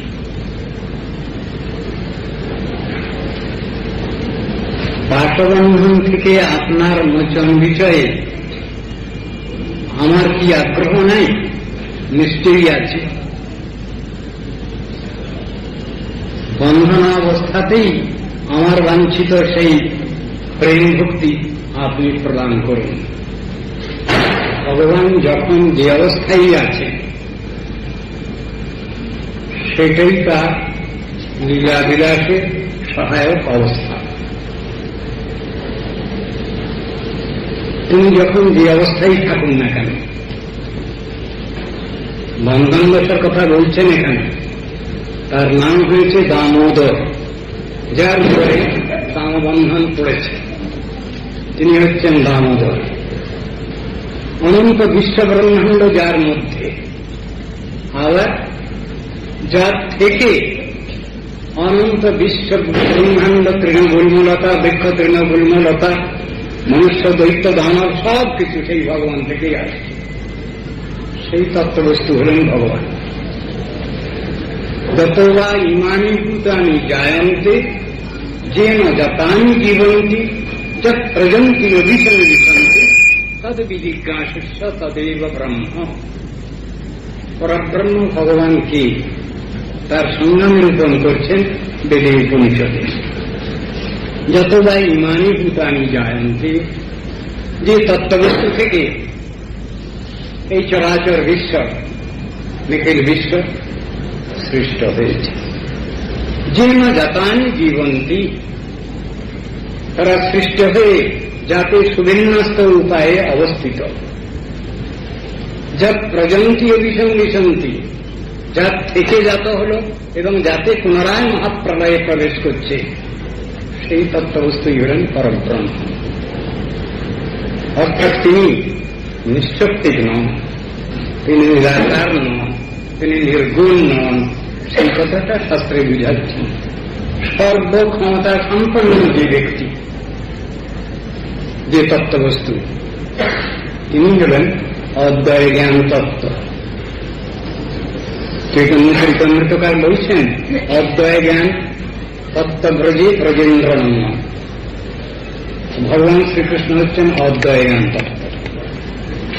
তার সমানও কেউ নেই, তার উপরেও কেউ নেই। অসমর্থ তত্ত্ব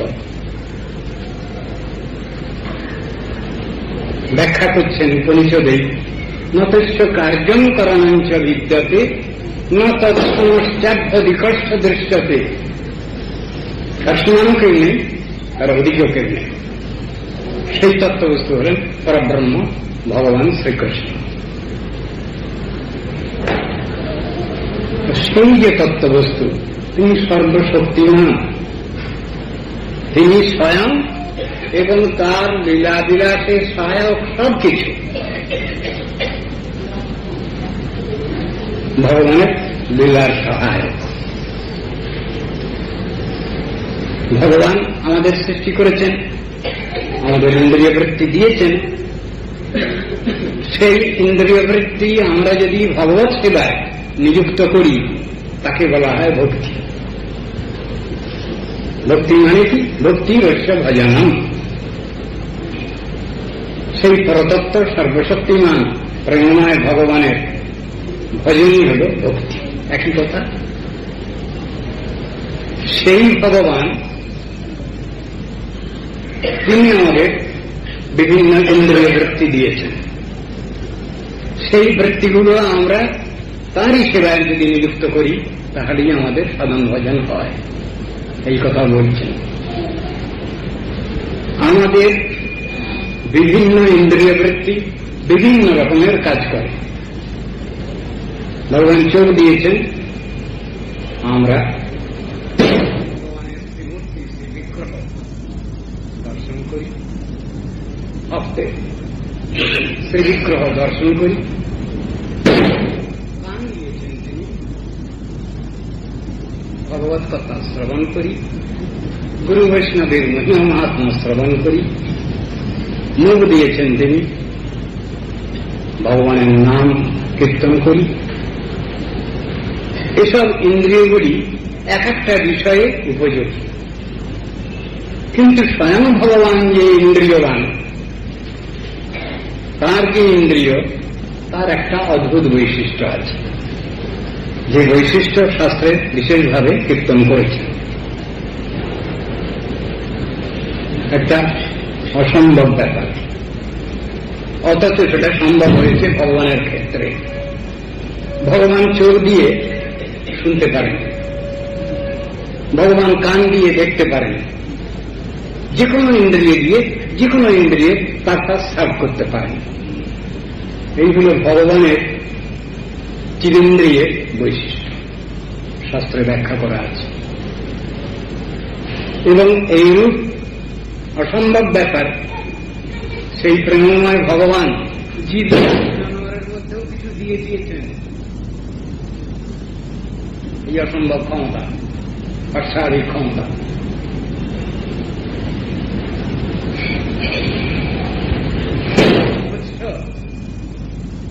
সেই দৃষ্টিশক্তির দ্বারা সৃষ্টির পরে তার বাচ্চাগুলোকে সংরক্ষণ করছে। কচ্ছপ তার একটা বিশেষ অধিকার ভগবান দিয়ে দিয়েছেন। সাপ একটা বিশেষ অধিকার তাকে দিয়ে দিয়েছেন, তার নাম হল চক্ষুশ্রবা। সাপ চোখ দিয়ে শোনে। অনেকে বলছেন সাপের কান নেই, সাপের নাম হল চক্ষুশ্রবা, সে চোখ দিয়ে শোনে। তো ভগবান যে এক ইন্দ্রিয়ের কাজ অন্য ইন্দ্রিয়ের দ্বারা করতে পারেন, সাধিত করতে পারেন, এর উদাহরণ তিনি নিজেই রেখেছেন। এই জড় জগতে কোন বিশেষ বিশেষ প্রাণীর মধ্যে বিশেষ বিশেষ ক্ষমতা দিয়েছেন, যে ক্ষমতা মানুষ করে উঠতে পারে না, যে ক্ষমতার অধিকারী মানুষ হয়নি। কখনো ভূমিকম্প হবে, জন্তু জানোয়ার গুলো বুঝতে পারে, আমরা তো অনেক পরে বুঝতে পারি, অনেক কষ্ট করে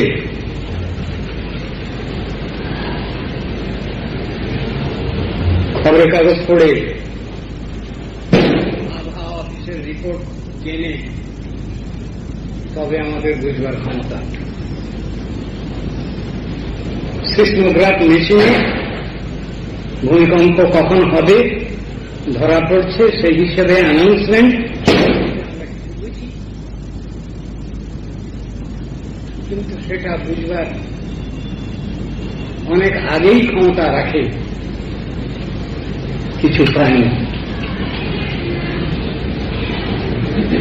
যখন আরম্ভ হবে ভূমিকম্প, তার আগেই পাহাড় পর্বত থেকে সব নেমে আসে হিংস্র প্রাণী, সব সর্পকুল ইত্যাদি। আবার ভূমিকম্প শেষ হয়ে গেলে তারা ফিরে যায় যথাস্থানে। তো ভগবান এই অলৌকিক ক্ষমতা তার সৃষ্ট প্রাণীগুলোর মধ্যেও দিয়ে রেখেছেন, যেটা মানুষ হয়ে আমরা তার ঠিক অধিকারী হতে পারি না। সেই যে অতীন্দ্রিয় ভগবান, ইচ্ছা মাত্রই তার সব কার্য সম্পন্ন হয়। সত্য সংকল্প ভগবান ইচ্ছা করলেই হল, তার সব কাজ হয়ে যাবে। তার সেই কাজগুলো করবার জন্য পৃথক প্রচেষ্টা নেওয়ার প্রয়োজন হয় না, ইচ্ছা মাত্রই সে কাজ হয়ে যাবে। তো সেই ভগবানের প্রতিটি অঙ্গ প্রত্যঙ্গ সবটাই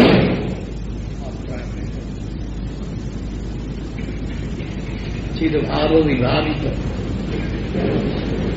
তার যে কোনো অঙ্গের দ্বারা তিনি যে কোনো অঙ্গের কাজ করতে পারেন। শুনলে আশ্চর্য মনে হবে, কিন্তু এসবগুলো শাস্ত্রে ব্যাখ্যা করা আছে। যে দাম দিয়ে রজ্জু দিয়ে ভগবানকে বাঁধা হয়েছে,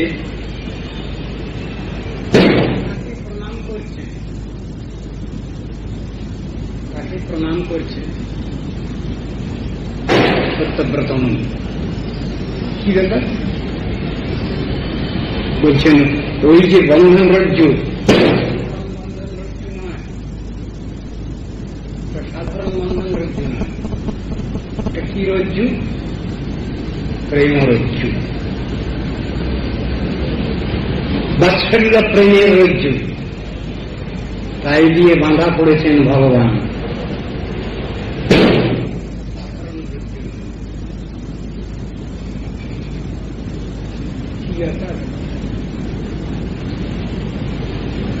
মা যশোদা তার নিজের ছেলে মনে করে তিনি কৃষ্ণকে মানতে চাইলেন। দুষ্টুমি করছে ছেলে, তাকে শাসন করছেন। তাকে প্রথমে মারতে গেছেন, হাতে লাঠি ছিল, বাচ্চা কান্নাকাটি করছে, লাঠিটা ফেলে দিলেন, কাঁদতে হবে না, কাঁদিস না। তারপরে তাকে বাঁধবার চেষ্টা করছেন, বহু চেষ্টা করেছেন, কিছুতেই ভগবান ধরা দিচ্ছেন না। মাতার অত্যন্ত পরিশ্রম দেখে মাতা ঘর নাট্য করে বেড়া, কষ্ট হচ্ছে তার, সেইটা দেখে কৃষ্ণ নিজেই ধরা দিয়েছেন। সেই কথাই ভাগবতে বর্ণনা আছে, কৃপয়া আসিত সবন্ধনে। তিনি নিজেই ইচ্ছা করে বন্ধন দশায় স্বীকার করলেন। কেন? প্রেমবশী। তিনি যদি ধরা না দেন তাকে কেউ ধরতে পারে না। তিনি যদি নিজেই বন্ধন দশা স্বীকার না করেন তাকে কেউ বাঁধতে পারে না। বাঁধা পড়েছেন কিসে? প্রেমরজ্জুর দ্বারা বাঁধা পড়েছে।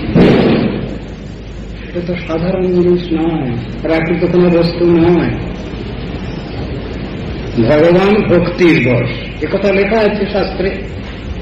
কেবল ভক্তির বশ চৈতন্য গোসাই, লেখা আছে শাস্ত্রে। যেখানে আমরা পড়ি সেখানেই দেখি ভগবান ভক্তিরই বশ। ভক্তি আকৃষ্যতি কেবলম নচ গুণৈর ভক্তি প্রিয় মাধব ভক্ত্যাহম একয়া গ্রাহ্য ভক্ত্যা তুতোষ ভগবান গজযূথ পায়। সব জায়গায় দেখছি ভক্তিরই বশ ভগবান। ভক্তি ডোরে, প্রেম ডোরে তাকে বাঁধা যায়। তিনি সেই ডোরে মা যশোদার কাছে বন্ধন দশা স্বীকার করেছেন। ওই যে ডোর, সেই ডোরকে বলছেন অনন্তরূপী ডোর। জগৎ সংসারে যে অনন্তদেব রয়েছেন, যিনি ভগবানের গুণগান করে শেষ করতে পারছেন না, তার নামও অনন্ত। আবার ভগবানের গুণকণা ব্যাখ্যা করতে গিয়েও তিনি অসামর্থ্য প্রকাশ করছেন। যেটা বর্ণিত হয়েছে শাস্ত্রে, অনন্ত রাখিল নাম অন্ত না পাইয়া। সেই পরতত্ত্ব ভগবান এমনই বস্তু। কে তাকে জানবে, কে তাকে বুঝবে? যদি সেই প্রেমময় ভগবান কাকেও চিনান, জানান, বুঝান, তবেই এটা সম্ভব। এখানেও সেই কথা বলছেন, ভগবানের যে ডোর, বন্ধন রজ্জু, সাধারণ ব্যাপার নয়।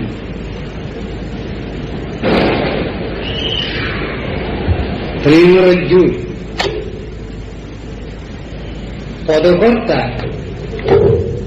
সেই জন্য ওই বন্ধন রজ্জুকে প্রণাম করেছেন। আবার যে উদরে বন্ধন পড়েছে, যে উদর অনন্ত বিশ্বের আধার, তাকেও প্রণাম করছেন।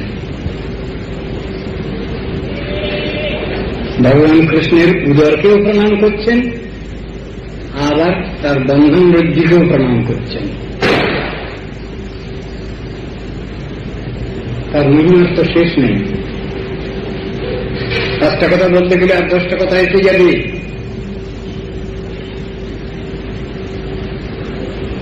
এক মুখে বলা যাবে না। ভক্তের প্রার্থনা সেই জন্য কোটি কোটি বদন দাও, কোটি মুখ দাও, তোমার গুণগান করব, তোমার নাম গান করব।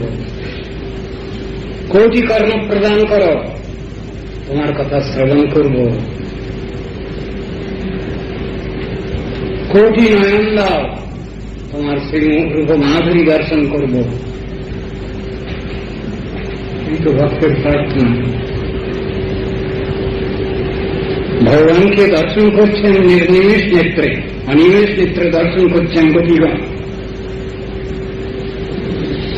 কিন্তু দর্শনে অতিরিক্ত হয়ে তারা বিধিকে দোষারোপ করছেন। বিধি, তুমি চোখটা সৃষ্টি করেছ ভালো, কিন্তু তাতে তরফ সৃষ্টি করলে কেন? তোমাকে অনিমেষ নেত্রে নির্নিমেষ নেত্রে দর্শনের ব্যাঘাত হচ্ছে, বাধা হচ্ছে আমাদের। তুমি বোকা, ফলক সৃষ্টি করেছ। বর্ণনা রয়েছে সেখানে ভাগবতে, ক্ষণমে যুগ শতম নিব যার সঙ্গে যেন দিনা ভব, নিমেষ হইল যুগের সমান।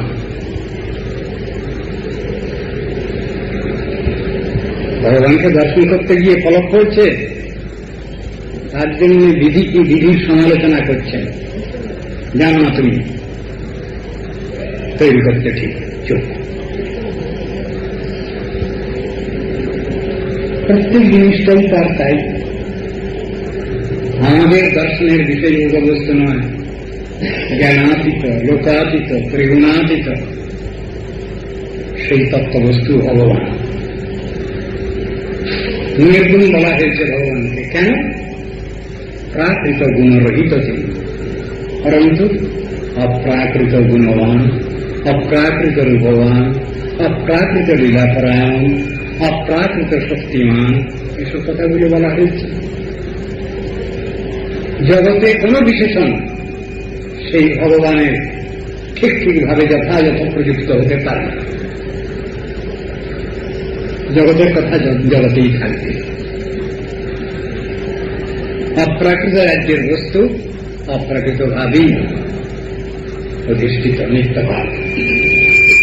সেই কথা বলছি। বৃন্দাবনে ইহ, বৃন্দাবনে প্রেম ভক্তি প্রদান করুন এমন অর্থ করছেন। বৃন্দাবনেই করতে বলছেন, বলে অন্য জায়গায় আসলে হবে না। বৃন্দাবনের মহিমা অধিক, মহাত্মা অধিক। এইখানে যদি আপনি প্রেম ভক্তি দান করেন তাহলে আমার পক্ষে ভালো হয়। ভক্তের প্রার্থনা, ভগবান যেখানে আছেন সেখানেই বৃন্দাবন। সেই বৃন্দাবনেই প্রেম ভক্তি দান করবার জন্য অনুরোধ করছেন দামোদর কৃষ্ণকে। তিনি তো যে কোনো ভাবে যে কোনো জায়গায় দান করতে পারেন, কিন্তু বৃন্দাবনের মহিমা কেন, বৃন্দাবনে কেন বলছেন? সর্বাঙ্গ সুন্দর হবে, সেই জন্য বৃন্দাবনের কথা উল্লেখ করছে।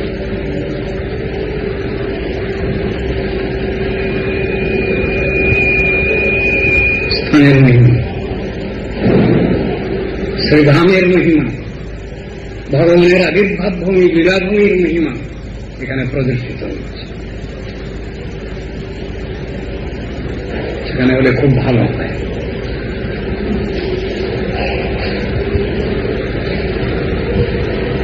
বৃন্দাবনের মহিমা মহাত্মা এখানে প্রকাশ করছে, সেই জন্য বৃন্দাবনেই দর্শন চাচ্ছেন। কি মূর্তি? তোমার এই দামোদর মূর্তি। তাহলে ওটা প্রাকৃত কোন মূর্তি নয়। দামোদর লীলা যেটা, এটা অপ্রাকৃত লীলা ভগবানের। ওই মূর্তি দেখতে চাচ্ছেন। ওই বন্ধন রজ্জু কোমরে লাগানো আছে, ওই মূর্তি দেখতে চাচ্ছেন। কেন? বাৎসল্য স্নেহ আছে ওর ভিতরে, বাৎসল্য প্রেমে উদ্গম হবে ওই মূর্তি দর্শন করবে, সেই জন্য ওই মূর্তি দেখতে চাচ্ছেন।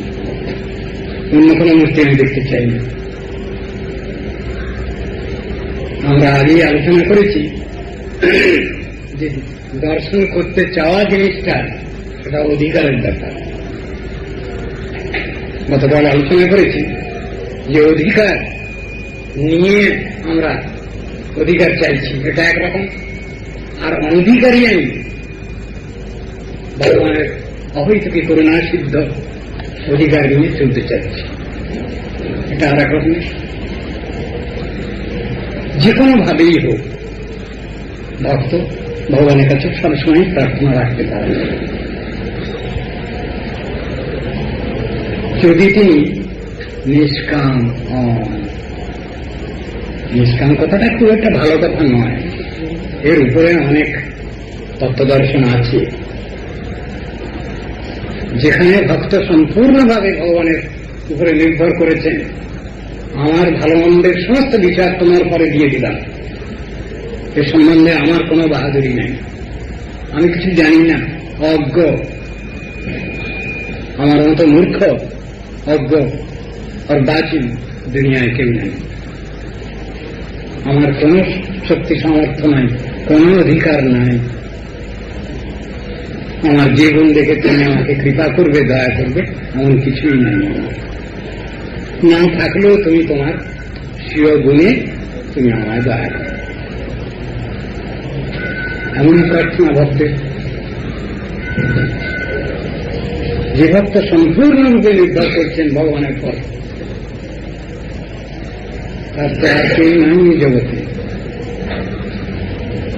তেমন ভক্তের জন্য ভগবান চিন্তান্বিত, ভগবান বিশেষ দায়িত্ব গ্রহণ করেন, সেখানে করছেন, সেখানে ওই রকম ভক্তের প্রার্থনা কি এই বৃন্দাবনেই আপনার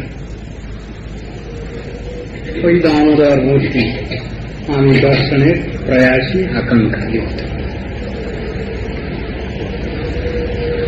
বৃন্দাবনেই প্রেম ভক্তির সুখ বিশেষের আবির্ভাব হেতু এবং তার প্রাদুর্ভাব বিশেষ থাকায় দাম বদ্ধাবস্থায় আমি আপনার সাক্ষাৎ দর্শন প্রার্থনা করি। ভগবানের কোনটাই অশুভজনক নয়, সবটাই শুভজনক। ভগবানের স্নেহ মমতাও শুভজনক, ভগবান যদি কাউকে শাসন করেন, গালাগালি দেন, সেটাও শুভজনক। ঠিক একই কথাও গুরু বৈষ্ণবের ক্ষেত্রে, সবটাই আমাদের মঙ্গলজনক। যদি ভালো কিছু দেখেন, গার্জিয়ান প্রশংসা করেন, যদি অন্যায় কিছু দেখেন, স্নেহ শাসন করেন, সবটাই মঙ্গলের জন্য। কিন্তু দুষ্টু ছেলে আমি বুঝবো কি করে সেই অপার্থিব স্নেহ মমতা আমার উপলব্ধির বিষয় হচ্ছে কখন? শাস্ত্রগ্রন্থ আলোচনা করছি, করতে করতে দেখি এক জায়গায় লেখা আছে, আরে হরিকথা শুনলেই সন্দেহ আসে।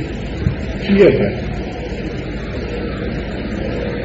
পাঠক পাঠ করছেন, বক্তা বক্তৃতা করছেন, কিন্তু শ্রোতার মধ্যে কিছু কিছু শ্রোতা তারা ভাবছেন এটা বোধহয় আমাকেই লক্ষ্য করে বলছেন। মহামুশকিলের কথা, তিনি তো শাস্ত্রের কথা ব্যাখ্যা করে যাচ্ছেন স্বাভাবিকভাবে, এর ভিতরে সন্দেহের কারণ ঘটছে কেন? আমার অন্তরটাই সন্দেহিত, সেই জন্য ঘটনা আসছে। সমস্ত সংশয় ছিন্ন হয়ে যায় সাধুগুরু বৈষ্ণবের অপ্রাকৃত তত্ত্ব দর্শন, তত্ত্ব সিদ্ধান্ত শ্রবণ করলে, ভগবত কথা হরিকথা শ্রবণ করলে। সেই কথাই তো ভাগবতে লেখা, ভিদ্যতে হৃদয় গ্রন্থে ছিদ্যন্তে সর্বসংশয়া শ্রিয়ন্তে চেষ্টকর্ণানি ময়ি দৃষ্টি অখিলাত্মনি।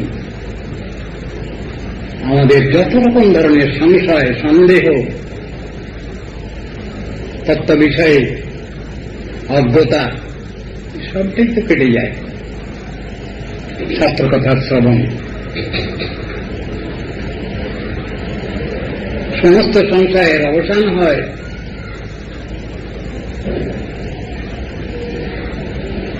যে কথা শ্রবণ করলে। কি কথা? শতান প্রসঙ্গানবীরিত সংবিদ ভবন্তি হৃৎকর্ণ রসায়ন কথা। হৃৎকর্ণ রসায়ন, ভগবানের কথা শুনতে ভালো লাগে, কর্ণ রসায়ন। কিন্তু সেটা যদি আমি ঠিক ভাবে শ্রবণ করি, অর্থাৎ শ্রবণ মনন নিদিধ্যাসন যদি আমার একসঙ্গে হয়, তাহলেই আমার কল্যাণ। এটা কিরকম জিনিস শাস্ত্র বলছেন, সেটা হল কানের ভিতর দিয়া মরমে হসিল বুক, আকুল করিল মন প্রাণ, আকুল করিল মোর প্রাণ। সেরকম অবস্থা। শুনতে হয়, শুনছি এমন কথা নয়, হৃদয়কে স্পর্শ করবে সে কথা, চিত্তকে স্পর্শ করবে সেই কথা, এবং তদনুসারে কাজটাও হবে। শুনতে হয়, শুনছি এমন কথা নয়। তেমন শ্রোতা তো অনেকেই বসেছিলেন, ভাগবতের পারায়ণ হচ্ছিল, তেমন শ্রোতা তো বহু ছিলেন। তার ভিতরে মুনি ঋষিরাও তো ছিলেন, রাজা মহারাজাও ছিলেন, সাধারণ গৃহস্থরাও ছিলেন। আবার প্রধান শ্রোতা বন্ধুকারী রুটি, সেও তো সেখানে শ্রোতা ছিল। কিন্তু ভাগবত পারায়ণ যে করলেন গোকর্ণ, বৈকুণ্ঠ থেকে বিমান পাঠিয়েছেন ভগবান একজনের জন্য। কি ব্যাপার? আর সকলের শ্রবণ তেমন হয়নি। আমরা সবাই শুনবেন, আমাদের শ্রবণ হয়নি না গো।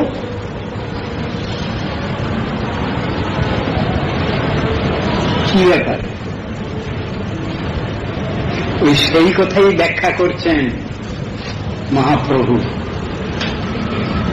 আমি হৃদয় মন, মোর মন বৃন্দাবন, মনে বনে এক করি জানি, তাহা তোমার পদোদয় করাহ যদি উদয়, তবে তোমার পূর্ণ কৃপা মানি।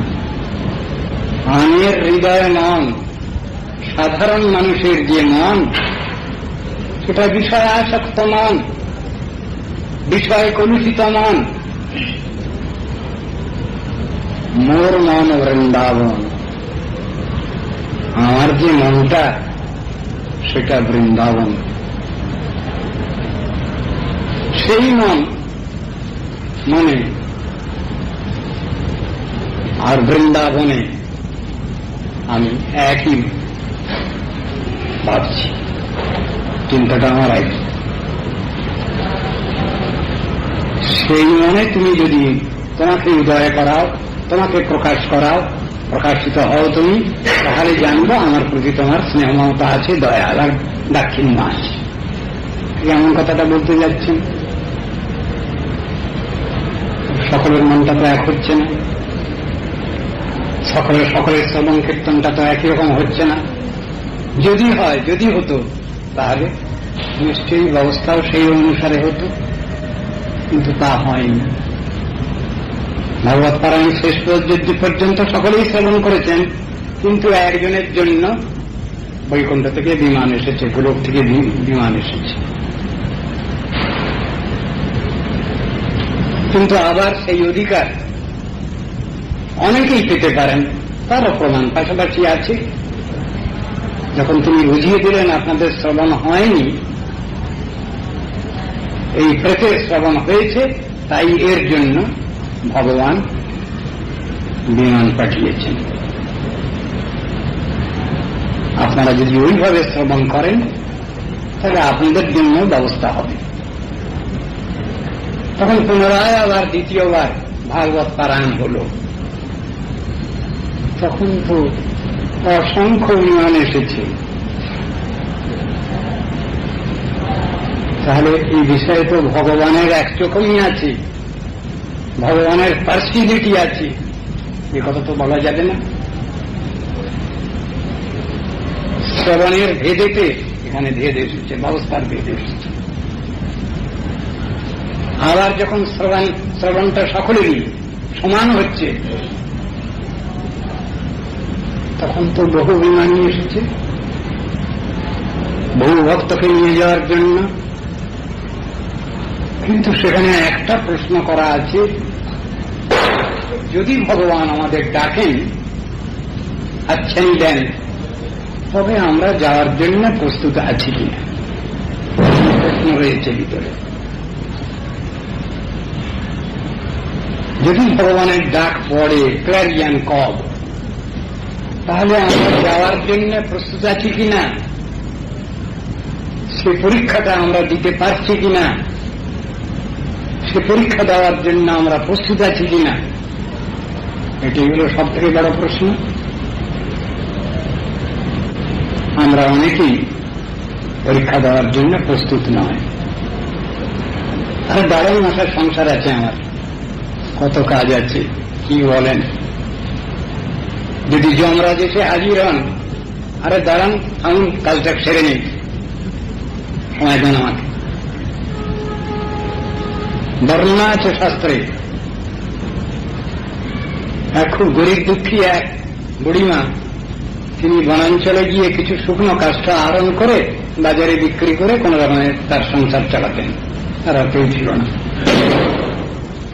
একদিন অনেক শুকনো কাঠ পেয়েছেন, বোঝা খুব বড় হয়ে গেছে, আর দ্বিতীয় ব্যক্তি কেউ নাই। সেই বড় বোঝা বারবার করে তুলবার চেষ্টা করছেন মাথায়, তুলতে পারছেন না, পড়ে যাচ্ছে বারবার। তখন তুমি খুব দুঃখে খেয়ে বলে ফেললেন, যাও, তুমি এত লোককে দেখতে পাও, আমাকে দেখতে পাও না। 2-3বার বলবার সঙ্গে সঙ্গেই যমরাজ এসে হাজির হয়েছেন তার কাছে। কি বলি মা, আমাকে তো কেউ ডাকে না, আমাকে কেউ ভালোবাসে না, কেউ দেখতে পারে না, তো তুমি যে আমাকে 3বার ডাকলে, এই জন্য আমি এসেছি, চলো। বলে কোথায় যাব? আমি তোমাকে তোমার সঙ্গে যাওয়ার জন্য আসিনি, ডাকিনি তোমায়। তাহলে এই বোঝাটা তুলে দাও আমার মাথায়। যমরাজকে বলছেন বুড়িমা। যমরাজ বললেন, বুড়িমা, তোমার এখনো অনেক পরমায়ু আছে, তুমি মনে দেখেছো বলে এলাম, আমি তোমার বোঝা তুলে দিয়ে গেলাম, তোমার এখনো অনেক পরমায়ু আছে, ভগবানের নাম করো।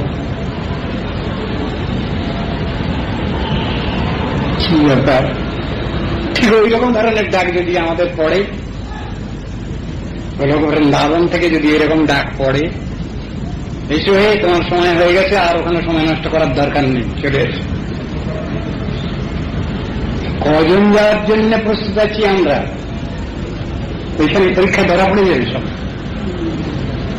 প্রায় সবাই বলে ফেলবো, অনেক কাজ আছে, থামো থামো, এখন ছোট কাজগুলো সারি।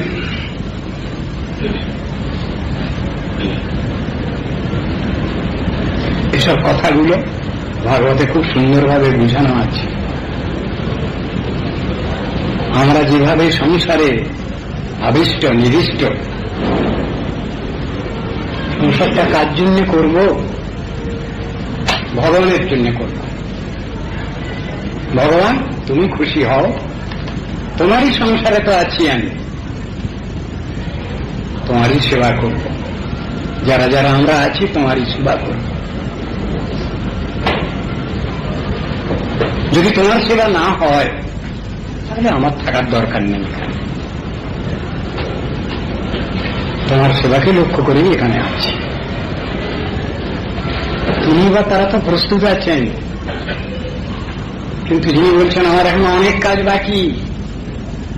যমরাজ তুমি এসেছো, যমদূত তুমি এসেছো, আমার তো কাজ এখনো শেষ হয়নি, অনেক কাজ বাকি।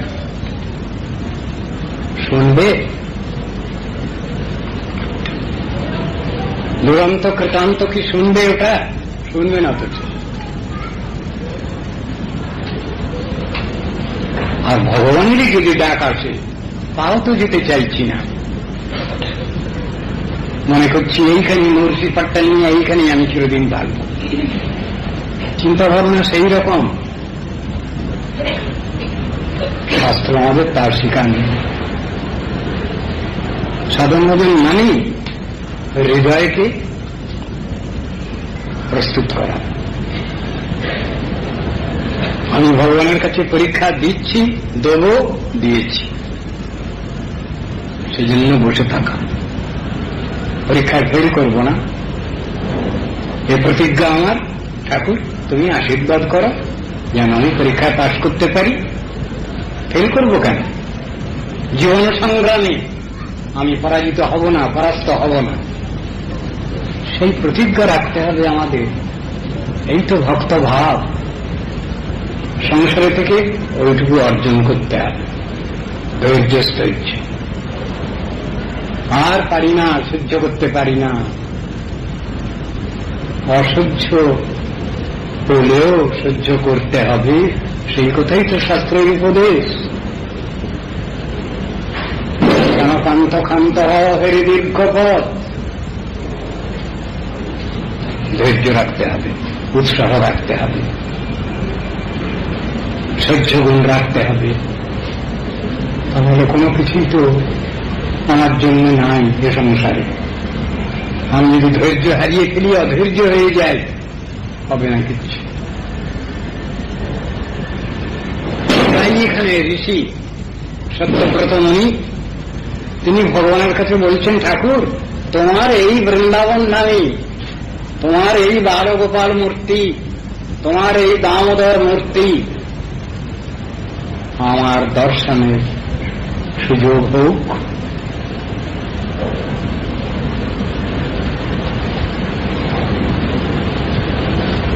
সাক্ষাৎ দর্শনই প্রার্থনা করছেন, তিনি যোগ্যতম অধিকারী, সেই জন্যই এরকম প্রার্থনা করছেন। বৃন্দাবনেই বৃন্দাবন বিহারী রূপে ভগবত দর্শনের ইচ্ছা বিশেষ প্রকাশ হেতু সেই বৃন্দাবনে সর্বদা নিজের নিবাসও প্রার্থনা করছেন। থাকতে যদি হয়, বাস যদি করতে হয় এই দুনিয়ায়, তবে আমি যেন বৃন্দাবনেই বাস পাই। আমার এই অভিলাষ কোথায় দিয়ে বাস? বৃন্দাবনে দিয়ে বাস। তার আগে কি আছে? নবদ্বীপে দিও বাস, মায়াপুরে দিও বাস বলা আছে। আমি যদি মায়াপুরের আনুগত্য বাদ দেই, নবদ্বীপের আনুগত্য বাদ দেই, তাহলে বৃন্দাবন বাসের অধিকার আমার নাই। ভারী সুন্দর কথা। গৌড়ীয় ভজন প্রণালীর মধ্যে এটা আছে। আমি যদি নবদ্বীপকে বাদ দিয়ে চলবার চেষ্টা করি, তাহলে কিন্তু অসুবিধা। প্রসিডিওর সব ভুল হয়ে যাবে, অঙ্ক মিলবে না, গুজামিল দেওয়া হয়ে যাবে। সেই জন্যই এসেছে আগেই গৌরধামের কৃপা প্রার্থনা, গৌরধামের আনুগত্য, কথা বলা আছে। আরাধিতং নববনং ব্রজকাননংতে, নারাধিতং নববনং ব্রজ এব দূরে। আরাধিত দ্বিজসুত ব্রজনাগরস্তে, নারাধিত দ্বিজসুত ন তবিহ কৃষ্ণ। কি মানে হল? আরাধিতং নববনং ব্রজকাননংতে, নববন মানে নবদ্বীপ ধাম, রাধাবন এর নাম। যদি তুমি নবদ্বীপ ধামের আরাধনা করো ব্রজকাননংতে, তাহলে তোমার জন্য ব্রজবাসের অধিকার আছে। নারাধিতং ব্রজবনং নববনং ব্রজ এব দূরে। আর নববন, রাধাবন, এটা যদি তোমার আরাধনার বিষয় না হয়, তাহলে ব্রজ তোমার থেকে অনেক দূরে, অনেক দূরে। আরাধিত দ্বিজসুত ব্রজনাগরস্তে, দ্বিজসুত রুক্মবর্ণ বিপ্রসুত শ্রীমান মহাপ্রভু গৌরাঙ্গ সুন্দর, তিনি যদি তোমার আরাধনার বিষয়বস্তু হন, তাহলে কৃষ্ণ তোমার অতি নিকটে। ব্রজেশ ব্রজেন্দ্রনন্দন কৃষ্ণ তাহলে তোমার অতি নিকটে। না রাধিত দ্বিজসুত ন তদীহ কৃষ্ণ। আর যদি সেই দ্বিজসুতকে রুক্মবর্ণ বিপ্রসুত শ্রী গৌর হরিকে যদি তুমি না চাও, তাহলে ব্রজেন্দ্রনন্দন কৃষ্ণ তোমার থেকে বহু দূরে, বহু দূরে। সবগুলো তো, এসব কথাগুলো তো শুনতে হবে। নবদ্বীপ ধামের আনুগত্য যদি না থাকে, তাহলে ব্রজধামের কৃপা আমি লাভ করতে পারি না।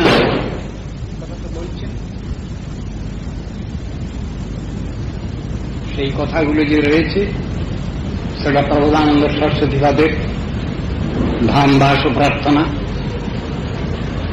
তিনি বলছেন, আমার কোন আত্মীয় স্বজন কেউ নেই, যারা আমাকে নবদ্বীপ ধামবাসের অধিকার দিচ্ছেন না বা আমাকে সেই দিকে যারা পরিচালিত করছেন না, আমি তাদের কোন কথা শুনতে পারবো না, মানতে পারবো না।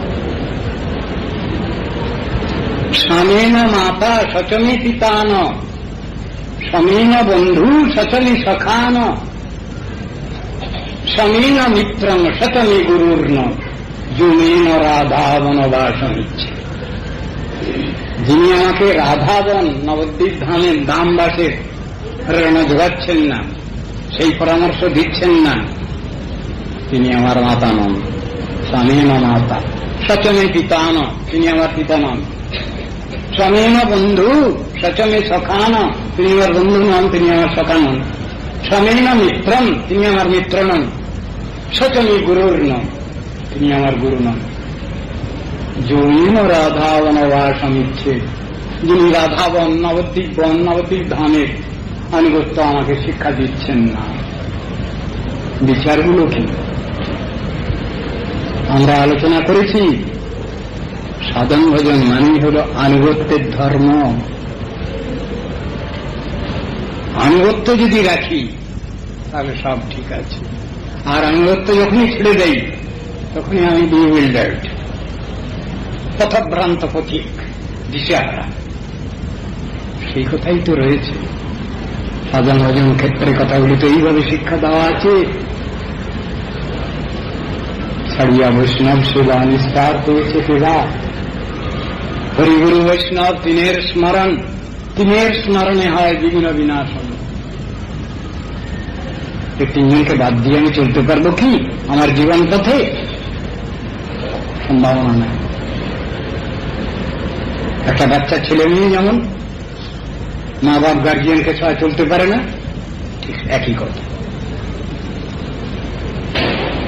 শাস্ত্রীয় বিচারগুলোতে এইভাবে দেখানো হয়েছে। হরিনাম করব গুরু বৈষ্ণবের আনুগত্যে, সাধুগুরু বৈষ্ণবের আনুগত্যে।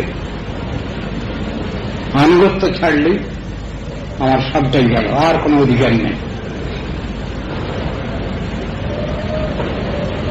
আশ্রয় লইয়া ভজি তারে কৃষ্ণ নাই তজি, আর সব মরে অকারণ। তত্ত্বদর্শন তো বুঝতে হবে আমাকে।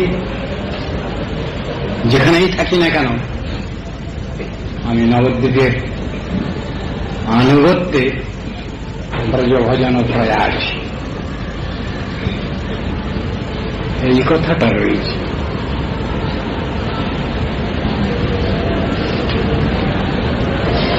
ভগবত দর্শনের ইচ্ছা বিশেষ প্রকাশিত বৃন্দাবনে সর্বদা নিজের নিবাসও প্রার্থনা করছেন ঋষি। ওখানে যেন আমার বাস হয়, অন্য জায়গায় আমাকে বাস দিও না।